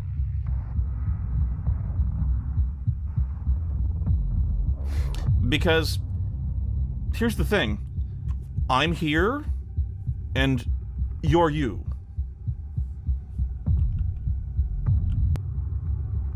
Okay. I'll address the one but not forgotten thing. I feel like doing that now. For some reason, I don't know who, is bringing up this incident where my brother, who is a sheriff's deputy, was involved in a fatal shooting. The suspect in question, he was called out to deal with a domestic abuse call. The suspect, when Miles pulled up, the suspect emerged from the house, got into his car, and when ordered to stop, attempted to run Miles over with his car twice. When Miles drew his weapon and ordered him out of the car, he proceeded to lean out of the window, I shit you not, with an AK-47. Miles then shot him twice, killing him. The man also had a number of handguns in the passenger seat. This was as clean a shoot as you will ever find. He received a commendation for valor and was promoted. This was not an unprovoked shoot. It had nothing to do with racism. He tried to kill Miles 3 times before he opened fire. So, I guess the moral of the story is, don't open your fucking mouth about my family, implying some kind of racism. One is the loneliest number. One is the loneliest number one. Well, now I guess you could change it to how do you say 0 in Spanish? Forget. Is it null?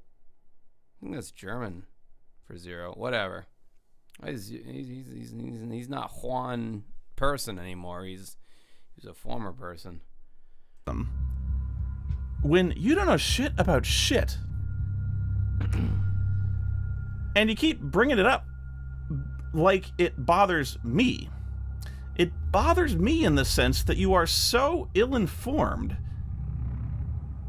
that you're coming after me with it. What do I have to... How does this guy not understand the concept of people trolling you? Like, they're just fucking with you, literally. Like, they're wanting you to react, and you're reacting. I mean, I get it. It gets annoying after a while, and you want to address certain things. I mean, when someone keeps spamming the same shit over and over and over and over again, trying to get a reaction. Like, I understand that to a certain degree, but it's like, I don't know. I feel like he should have been, like, didn't that guy hit, like, what, like, some, like, 6-figure amount on his, Patreon to make a movie? And it's like, you're, like, that embedded in the internet and you don't know how this works at this point. Like, to do with it blows my mind a little bit. That's the only part that bothers me, is that you're talking to me about it. You're trying to insult my brother like your opinion matters for shit. You think Miles cares what your opinion is? He almost got shot. And you think he sweats you? This trolling would also extend to his girlfriend April as well, with her often coming to Antweiler's defense over time, and at one point even making a Facebook post where she finally addresses multiple accusations that have been thrown at both her and him. Quote, "So fucking sick of crazy, unfounded, and evil rumors about Noah and me. No, he doesn't hit me. Christ's sakes, are you mad? He's got the arms of an 8-year-old girl with rickets. He couldn't hit a blow-up doll and make it hurt. Not to mention, he's not an evil asshole, and I'd leave anyone who even dared to hit me. No, he doesn't have a drinking problem. He doesn't drink. I drink more than he does, and I barely touch the stuff myself. No, he doesn't have a pill problem, unless you consider taking your psychiatric meds as the doctor has prescribed them as a problem. There'd only be a problem if he didn't take them. He's not cheating on me. I'm not cheating on him. Neither of us ever leaves the house, like ever. How will we even sneak out to cheat? I can't even drive. What the actual fuck, people? And finally, no, he didn't use the Patreon money to buy our house. He used— Damn, you live in Arizona and you can't drive? Oh, that's kind of shocking. I've said this before. I don't understand, like, people who live in the United States who, like, just, oh yeah, I just don't drive. I don't have a car. I don't drive. I mean, I get if you live in a city where, like, you don't, like New York City or something like that, where it's like you don't really need a car, but, like, in the United States, you need a car. I mean, pretty much every state you live in, you need a fucking car. You need to be able to drive. I don't understand these 20 and 30 somethings who, like, don't know how to drive and don't have a car. I just, how do you make it unless you're just constantly relying on someone else, which, fuck that. That ain't my style. Used a home loan, you know, from a fucking bank like everyone else on Earth. The down payment came from his goddamn retirement fund. What? Do you think he made so much money on Patreon, which at the time we bought the house had only been for a couple months? That he just handed the realtor a suitcase full of cash while cackling and twirling his mustache, I presume? Jesus Herbert Christ. Rumor mongers are fucking stupid. Tired of this evil time-wasting smear campaign against— Oh god, I hate it when people clap back and they're trying to be funny in their clap back, but they're being, like, serious at the same time. It's like, just either just be 100% like trolling or funny or whatever, or 100% be serious. Like, don't try to pepper your clap back with, like, trying to be funny. It's never taken a, like you think that, like, the trolls are gonna be like, oh man, their pen game's really good with their comedy, they're really funny, holy shit, they're one of us, basically. It's a troll responding to the trolls. We better leave them alone. Yeah, that never happens. Someone who doesn't deserve it. If you hate his reviews, fine, but don't pretend you know anything about the person you've never met. And if a stranger on the internet claims intimate knowledge of our lives, why in the name of Thor's massive balls would you just believe them? They don't know a damn sight more than you do. Just stop, okay? Just stop. I know it feels fulfilling to hate someone, but it only diminishes you as a person. Hate is like taking a poison and expecting the other person to die. It's a foolish waste of time. Oh my god, did you come up with that quote? Spoony's girlfriend? Pretty sure I've heard that a million times in other ways. That's what we call a platitude. Platitude. Saying something as if it's an original thought, but it's been said a million times before. On that note, I have to pee. If you want to hear my second stream, listen closely, baby.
washing my hands. Yeah.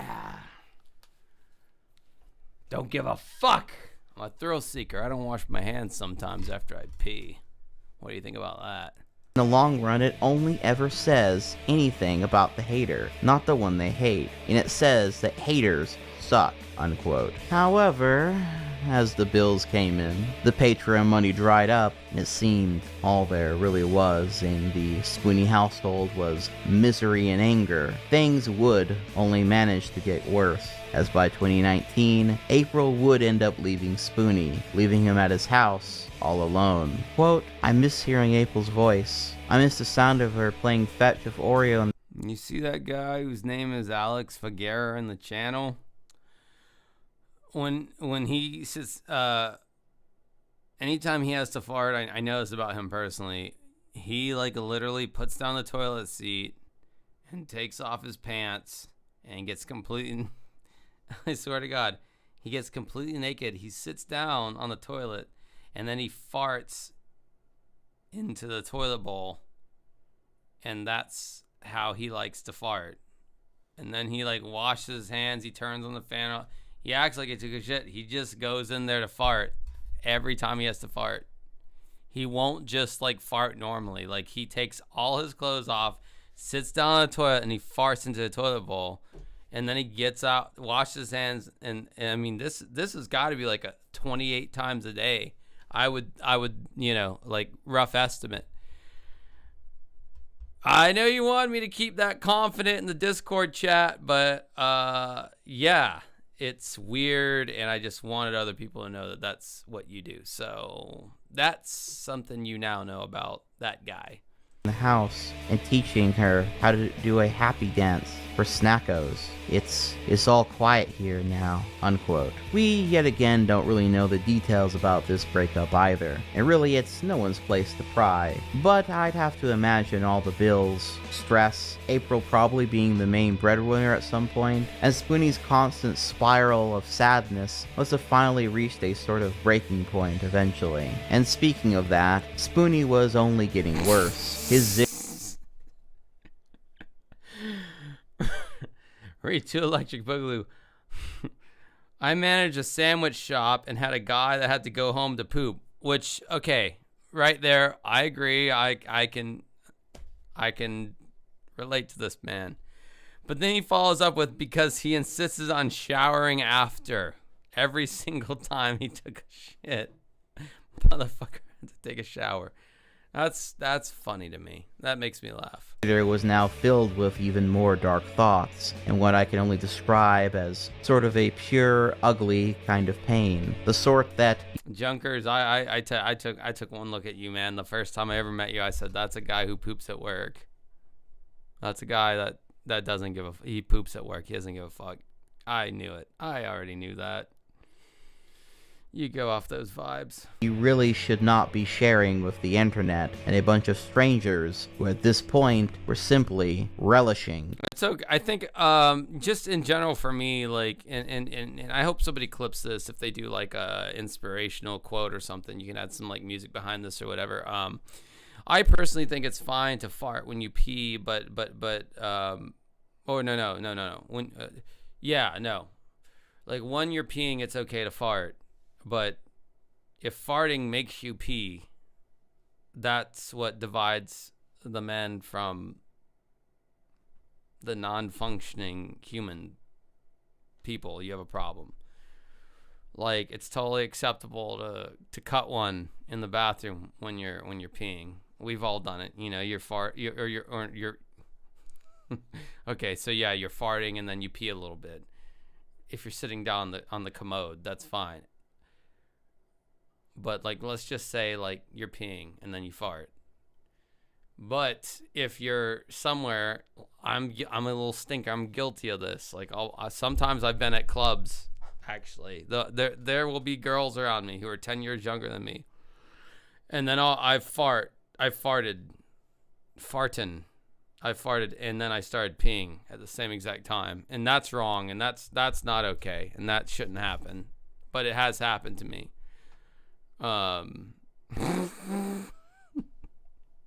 You kind of just kick the pant leg, you know, to shake some of the piss off the pant leg, right?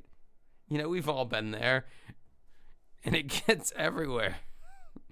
People just think it's like some kind of a, I don't know, maybe the alcohol's kicking in a little too much. In his misery. Quote, I'm out of money, bills are pouring in, no idea how I'll keep from losing the house and everything else. I shouldn't talk anymore about this stuff, just whatever happens. Thanks, James, for making me not feel gaslighted just then. Now I feel seen. If you ever cared about me, don't pray. Don't you dare. Anyway, I should livestream. If I cannot have a panic attack. I nearly went to pieces on livestream. I don't think I can do this anymore. I can't bear feeling this way anymore. I can't do this. Perfect. And if I can't make videos like I used to, I'm not good for anything. I have no purpose. Can't get that back. I'm broke, man. I'm out of money. I'm going to lose the house and everything else. It's too late for all that. Spoony's Twitter got to be... Bro, if anybody's a thrill seeker in the chat, crop dusting a club where there's like a lot of like young hotties and they all have to smell the the wretched gases that are inside you that you let out, and like you totally ruin their good time. I mean, it's the dry version of pissing in a swimming pool at a pool party. Everyone's laughing and pushing water in each other's face, and you're just sitting there in the corner going like, yeah, 5% of that's my piss that's being thrown in your face.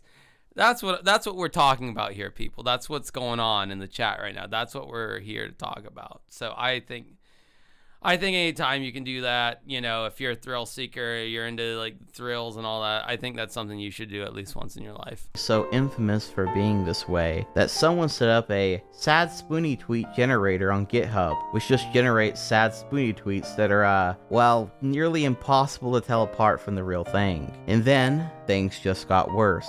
Once April left him, Spoony would not be able to afford the bills for the house anymore. His time was up, and so his Cerebral P is a notorious crop duster and a fart shamer.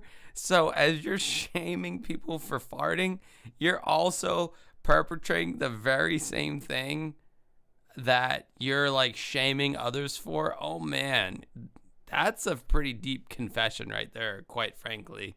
That's pretty deep confession. That you're devious. You're devious. I don't fart shame. Because it's like a sniper. You don't know where it's coming from, you know. And then you fucking put the scarlet letter around the wrong person's neck. Well, that's a dangerous game you're playing there. You blame the wrong person for farting. Not like they'd ever own up to it, but oh God, you're the crop duster and the shamer. Oh, so notorious. Jeez, I'm glad you're in Canada and not in the States. I don't want to be anywhere near you. I couldn't imagine being around someone like that. I'm kind of like that too. House would be foreclosed and short-sold by the bank, meaning that it was sold at a loss, and that it was sold for significantly less than Spoony's remaining mortgage. Thus, Noah would end up returning to Mesa, Arizona, but not before he would end up getting into a fucking car crash.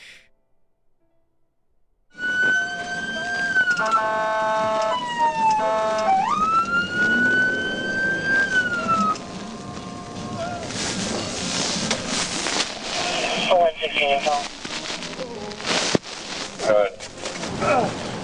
How you doing? Are you injured at all? I had the wind knocked out of me, but I think I'm okay. Okay. You had airbag deployment? Yeah. Okay. Do you have your driver's license and insurance? Yes. Give me a second. I'll go. 110, I'm going to need two non-preference tows, Cabby 228s. No, it's this girl that doesn't drive. Apparently he does. I had the green light. He turned right in front of me. I tried to swerve to the left. He kept coming. I hit him in the front passenger side, and that's it. See, this could have been part of the Spoony movie. It could have been like a dark twist, like a Dark Knight of the Channel Awesome movies, where like he gets in a car crash. Then he starts snorting gack as Dr. Insano or some shit. You know what I mean? 2 witnesses that said you ran red light. Besides, not even these guys. I don't have to tell you it's not true. I had the green light. Okay, one of them has a dash cam, so. Okay. Unfortunately, I'm going to have to write you a ticket for disobeying the traffic light. Did you see the dash cam? Huh? Did you see the dash cam? I'm still going to have to write it. Okay. So, all right, let these guys take care of you, okay?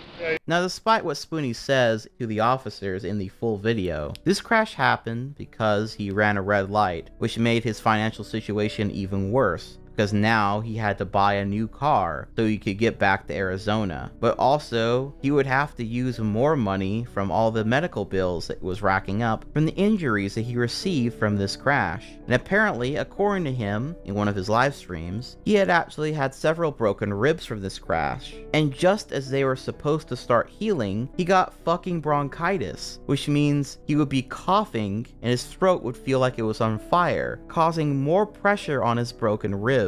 It truly was like life was continuing to shit on Spoony over and over again. Now, truth be told, the crash was his fault, as was being lazy and not making new videos and stuff to earn money for, well, his bills. But sometimes it really did feel like with every bad choice, there was several forms of bad luck, as if the universe itself was punishing him for punishing himself. And after all this, life would stab Spoony in the ass one more time, as in 2021, Spoony's beloved dog Oreo also passed away. And with his sweet dog now gone, his car totaled, his house foreclosed, his girlfriend gone, his promises to his fans unfulfilled, his fans and their support they gave him gone, his mental state all but withered away, his dreams, ambitions, everything he built up over the last several years, torn asunder by his own actions or inactions. Spoony Noah Antweiler had nearly nothing left And now. yes, I have and it after that readily Oreo's available passing, it at seemed all as though times. Spoony had sort of checked out. He effectively vanished from YouTube, no longer even doing his low-effort live streams at this point. Twitter, however, continued to be his home online, his journal for his dark, vulnerable, angry emotions. And sometimes nerdy, since he would also post comic book quotes and shit for hours on end between his rants. But it was above all else an extremely uncomfortable look into Noah's mind. He'd also very often talk about his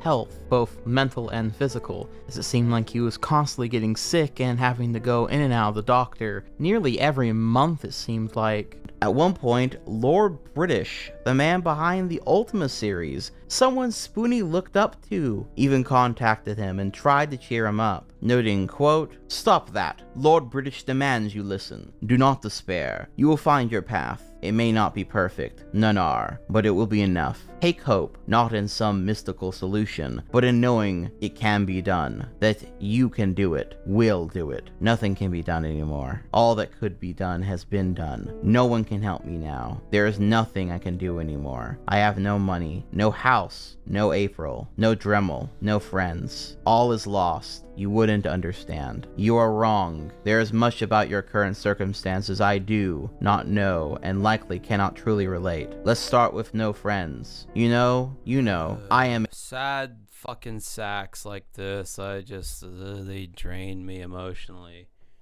Just everything sucks. Everything just there's no way I can get out of it. There's no way I can turn it around. Just kill myself at this point. Whatever. Who cares? No, fuck off. God, I hate people like that. Reminds me of a certain ex-girlfriend I had recently. Sorry. Didn't say that out loud. I cannot stand this mentality. I fucking hate this mentality so much. Oh, woe is me. It sucks. No one cares anyway. Whatever. What difference does it make? I ain't got nothing. It's just, well, then fucking do what you gotta do then. Do what you gotta do this, whatever that may be. I wasn't specific on that. But that shit really just fucking annoys me, that fucking mentality. I hate that mentality so much. A friend. I know others here are too. I believe you when you say it's bleak and you're blue, but you can make it better, unquote. Apparently, this was not the only time Richard Harriott had tried to reach out to Spoony, but it seems not even his creative heroes could help him now. And not to sound morbid or make light of the issue, but there was a time there where it felt like Noah was on the brink of doing something truly drastic. That's a fucking horrible picture of that guy. This is like the worst picture of Spoony I've ever seen. Seemed that there was truly nothing left to burn down. Well, I mean, you know, like now, after all this, where do things stand more recently? My thing is with people like that is like, if you're gonna be so like complaining all the time about your problems, and then it's like, well, you have two options. You can either A, do something about it, or B, you can just continue and wallow.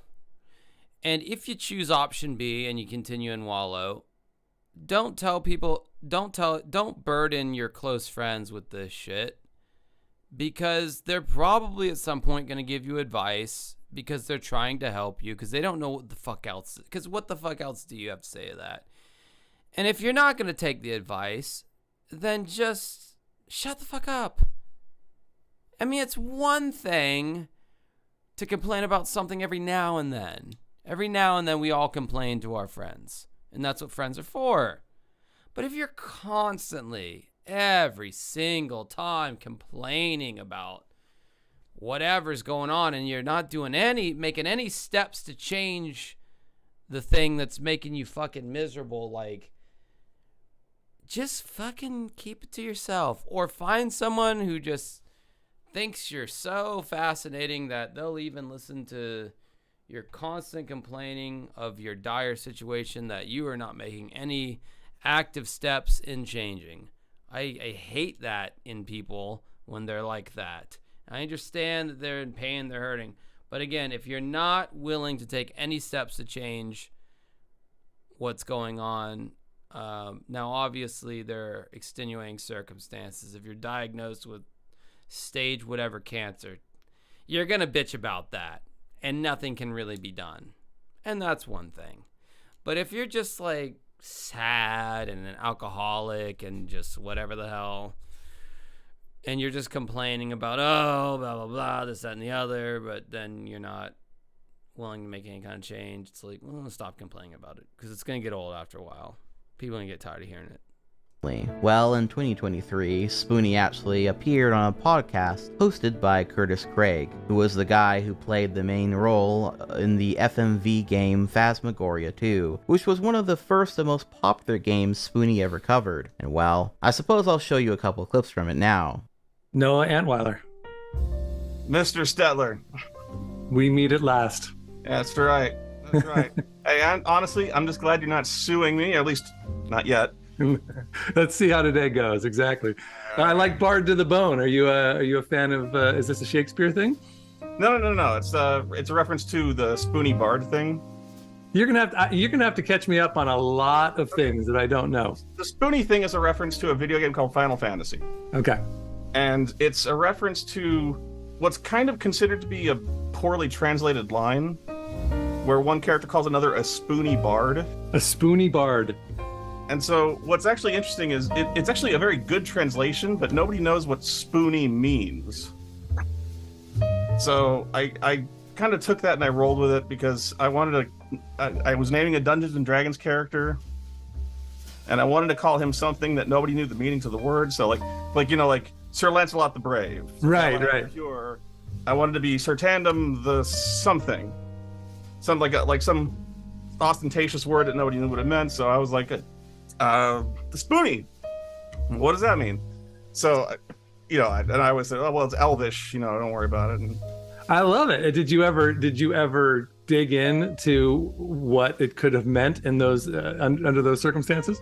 It does. What it means is foolishly sentimental or romantic. So actually, in context, it's a brilliant translation, because that's actually literally what he's calling him, but in just one word. Oh, that's great.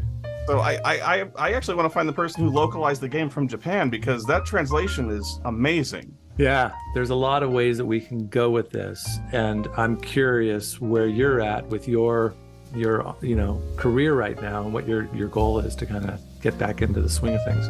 Things got bad for me for a while. It's my goal of ultimately to start making reviews again. Okay.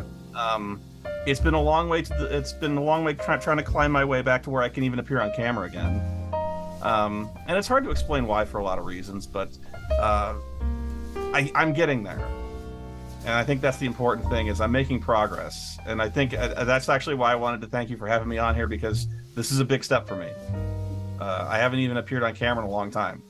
So just knowing that there's people out there who still want to see, hear from me and see what I have to say, and people that are still engaged with my content after, 12 years, you said? Yeah. I think that's actually very helpful for me, and it's going to bring me back. It's going to help bring me back a lot sooner.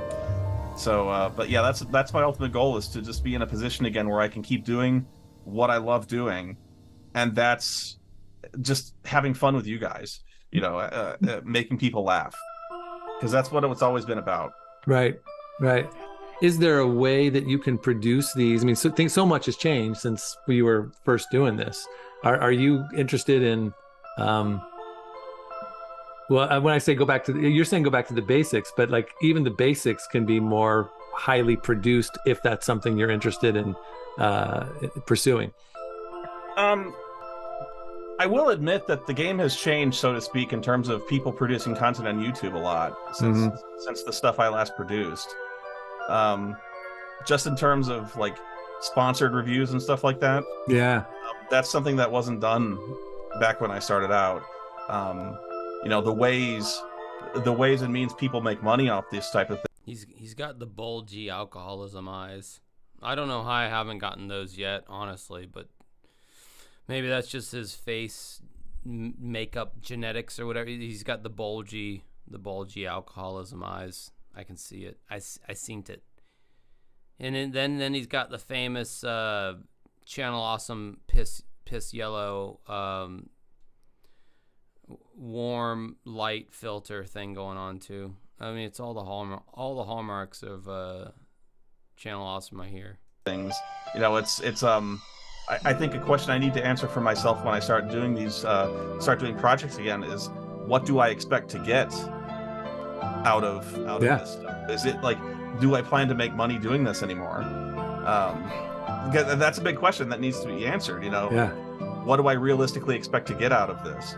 And I think my answer to that is, I don't want to have any expectations about what I want to get out of things. Like I don't, if I go into this wanting to make money, if I go into this wanting to just monetize, this becomes something that I don't, it's not creatively stimulating for me. I want to make something that makes people laugh. Right. And I think as long as I keep that in the forefront, good things will follow from that. Needless to say, Spoony, after having been what a nothing interview where like literally nothing was said. Like a lot of words were like spoken, but like nothing was said. Weird. Gone from all forms of content creation for some time now, it actually seemed to be doing a little bit better, and even remarked how he wants to get back into content creation eventually. Now since then, Spoony live streamed some more and had re-uploaded several of his older reviews, since many of them have been taken down from YouTube, as I noted before, with some slight edits here and there. And he has also appeared on Curtis's podcast quite a few more times as of very recently, but he still hasn't made any new game review videos or serious piece of content since this. But maybe that's okay. I'm not sure if anyone else shares this opinion at this point, but I don't think it's a terrible sin if Spoony never makes a video again. I know there are many who want him to, many who would love to see his work and have things be like the good old days, but maybe the good old days are just that, and to want them back is simply not facing the reality of the situation. There are also those that will never forgive him and will continue to mock and attack him no matter what he does or produces. Some for good reason, like those who donated to his Patreon and got nothing in return, and others just because they like kicking a guy when he's down. And regardless of where it's coming from, I'm not so sure Spoony, Noah, is really built for that. I don't think he ever actually was. It's the most consistent part of this whole story. Noah is a very emotional person. When he loves and cares for people, he puts his all into it, and when they leave him, it hurts. And he has wounds that never seem to fully heal. Noah is a very clearly passionate person who's never afraid to be himself, even if that meant destroying everything he had built. Noah's tale feels like a lesson for those who wish to become internet famous. That being, if you can't handle people criticizing you, or at times people kicking you while you're down, if you can't ignore that, move beyond that, and focus on your art, not the audience, then I don't think it's a good idea for you to get into anything related to being online famous, YouTube, or anything else regardless. Because it'll simply become an abusive relationship eventually, and may even turn you into a twisted, deformed version of yourself, broken beyond repair, wondering where it all went wrong. If Spoony That was back when Lord Cat became Felicia, I think, that picture. were to come back and make a grand return with some banger videos, and hell, even if he were to theoretically come out with a fucking movie, really come in swinging, would that all be cool? Yeah, it would be. I personally would love that. But sometimes you gotta let go of the past and move on. Noah seems to be a fair bit better since moving away from content creation, and while I do think him posting on Twitter or fucking Blue Sky now, I guess, is a complete waste of his time and potential, what more is there really to say? He's clearly not gonna stop using it anytime soon, though at the very least he does seem to use it far less these days, so I can only hope that maybe Noah is enjoying real life a bit more. And now we get to the part of the video where I think I differ on the story of Spoony away from others as well. In many videos and articles and opinion pieces I've seen on Spoony, the overall tone seems to be of anger and disappointment, and I can understand both of those feelings. But personally, I've gotta be real, looking at the story of Spoony really doesn't make me angry or disappointed. I genuinely just kind of see it as tragic. To me, I see the story of Spoony as someone who is very creative and is a very funny person, who put too much pressure on himself, promised far too much than he was capable of delivering, and who slowly self-destructed as he struggled with physical and mental health issues more and more, eventually pushing everyone away and isolating himself to his worst thoughts. I guess the worst thing that he's done, in my opinion, is not deliver on something to all those who donated to him all those years ago. He did promise a movie, and he never really ended up making anything. If anything, everyone getting to that donation goal seemed to only completely stump him in place. But I'd be lying if I said I really cared all that much about the movie at all. That shit was destined to be ass, I'm sorry. The most interesting thing that he put forth on the table was making his own movie that didn't really have anything to do with the Spoony show. But people rejected that and felt as though they were being scammed if he didn't do the Spoony movie, which again, I know is what he promised, and I understand if this is something that you see as truly unforgivable from Spoony. But personally, I never donated myself, and I don't really care about whatever the Spoony movie was going to end up being. I would have vastly preferred if he just kept making videos instead. Again, just gotta be real. I know personally when I donate to someone's Patreon, it's because I enjoy their work, their art, their writing, their videos, etc. And if they're not making content anymore, then I guess I would just stop donating. Which is why I think it's fair to anyone who stopped donating when he stopped making videos. Or if you did donate for the movie and you realized it wasn't going to happen, you stopped donating for that reason. That being said, anyone who kept donating, even though it was very clear he wasn't making anything at that point, I do think some of the responsibility does need to fall onto you for handling your money poorly. But nonetheless, on that front, I do think Spoony really... We got $2 Canadian from Fumanchion, fart butt. Okay, I dig it. What? You have my attention. Fucked up. Alongside the joke that he made on Twitter about Jesu Otaku, I do think at the end of the day, regardless of the intentions, it was just inappropriate and unnecessary. But as for everything else, from the betrayal incident that Lord Cat cried and bitched about for hours, to his meltdowns over breakups, or defending people that he really cares about, to struggling with mental health and what have you. I really don't think any of that harmed anyone but himself. And on those fronts, I don't see him as a truly bad person for any of that. I do think that Noah is someone who is too often weak when he needs to be strong though. Someone who shares too much when he should be sharing far less. And someone who should have just focused on creating good stuff rather than promising far more than he could have ever realistically delivered. But on the whole, the way people talk about Noah would make you think that he's done something truly evil and unforgivable. And I'm sorry, I just don't see that. At the worst, I'd say maybe he's a bit pathetic because he allowed— No, it's pronounced Fu Manchu. 4725. Fu Manchu. Have you ever seen Squid Game? Where they speak Korean? It's like, and they do that shit. That's what the Fu Manchu thing is all about there in the chat. his emotions and inner conflicts and laziness take— You know, you say it should be a band name. There was an indie band called Butt Fart.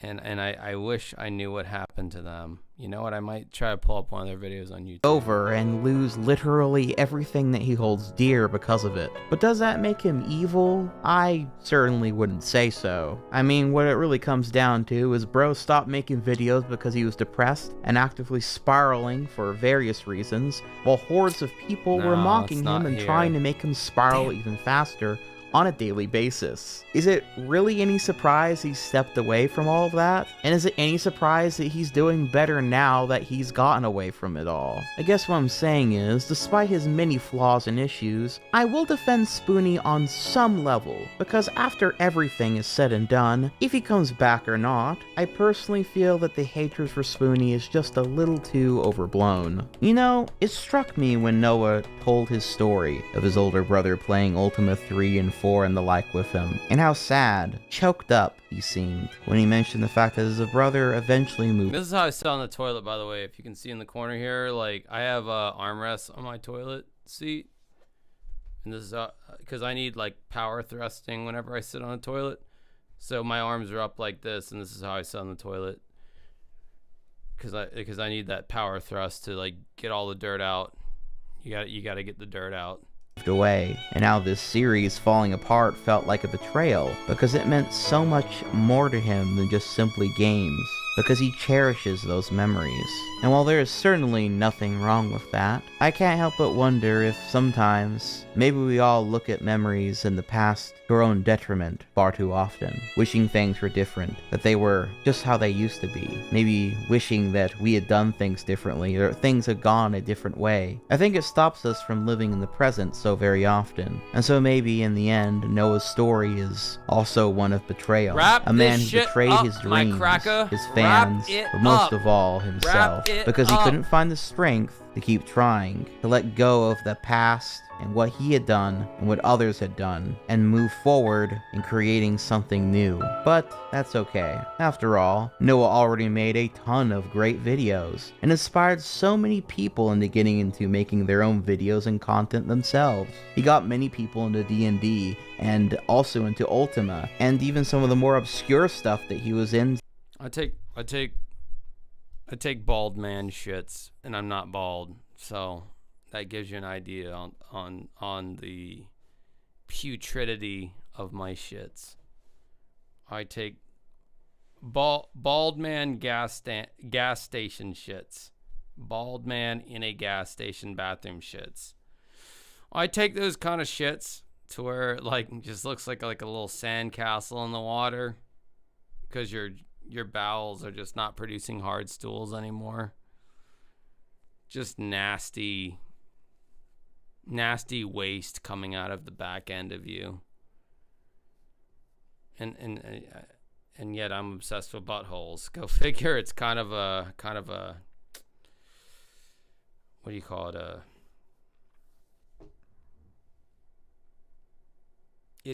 No, it's not idiosyncratic.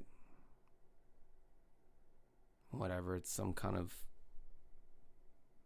ironic thing. All the good words are leaving my head. My hangover meal is whatever can be stirred into a porridge or something that I can just drink.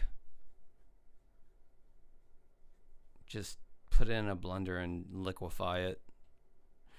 Just give my digestive biome, you know, a leg up to where I'm not having to like work very hard because the alcohol, you see. You in the past, but eventually he would run out of things that were from his past, and again, I think that's okay. Maybe that was enough, more than enough. Man, this music is just like, I feel like I'm at a symphony orchestra, right? I feel like I should be like dressed up to like listen to this video at this point with this music. Like, I feel like I just ordered like a filet mignon with some fucking asparagus and some scallions or something. So even if he never comes back fully, I think Noah has accomplished more than he gives himself credit for, all over the span of just a few years at that. I wish him the best, and I look forward to talking about him more as his roles come up in the eventual Channel Awesome films as we cover them. And if he ever does come back, I hope that he just drops some cool stuff. Hey, I hope everybody here is like actually wearing like a fucking tuxedo and like a fucking bow tie and shit. And like has a corsage, you know, like a, what do you call that thing? All right, Josh, stop trying to access words that are outside of your pay grade right now. You're a little drunk. Leaves it at that. Do it on his own time, and not give in to cummerbund. Those voices That's what I was trying in to his think about. head to self-destruct again. But if not, then I'll enjoy all the stuff that he's already made. Noah is a complicated figure. Sometimes, frankly, he's a pretty damn shitty person. A spiteful person. A weird fucking guy who, at the end of the day, kinda scammed a bunch of people out of their money via Patreon out of just sheer laziness. And that is not something to be dusted under the rug. But at the same time, he can also be a pretty funny and endearing guy. And he's also someone who gave the gift of laughter and inspiration to thousands, perhaps millions of people. And so, at the end of it all, I suppose he really was a Spoony bard.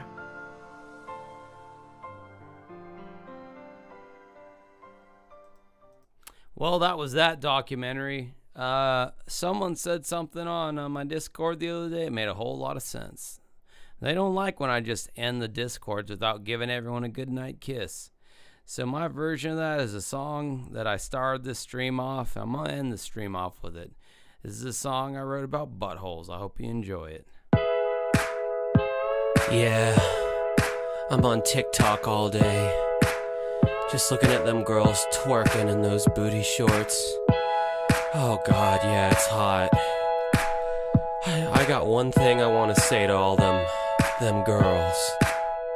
I want to see your butthole, your butthole. Want to see your butthole, your butthole. Want to see your butthole, your butthole. Want to see your butthole, your butt. Want to see your butthole, your butt. Want to see your butthole, your butthole, your butthole. Yeah. Pajama shorts are my favorite. Makes me want to see your stink hole. Girl, I love the way you shake it.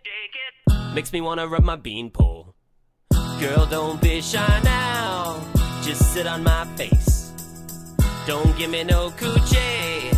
Just give me that bass. I want to see your butthole, your butthole. Want to see your butthole, your butthole. Want to see your butthole, your butthole.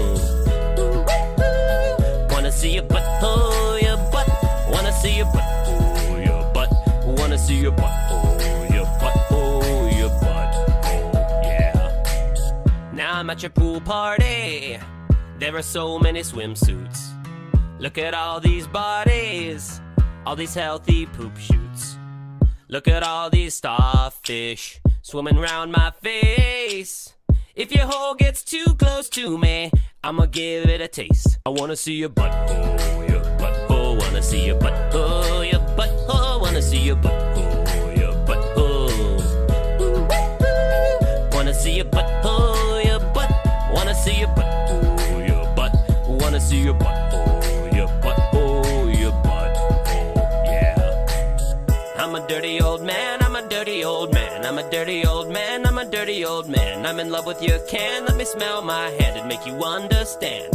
Your anus is enticing. Your cornhole is inviting. Your fart box is delighting me.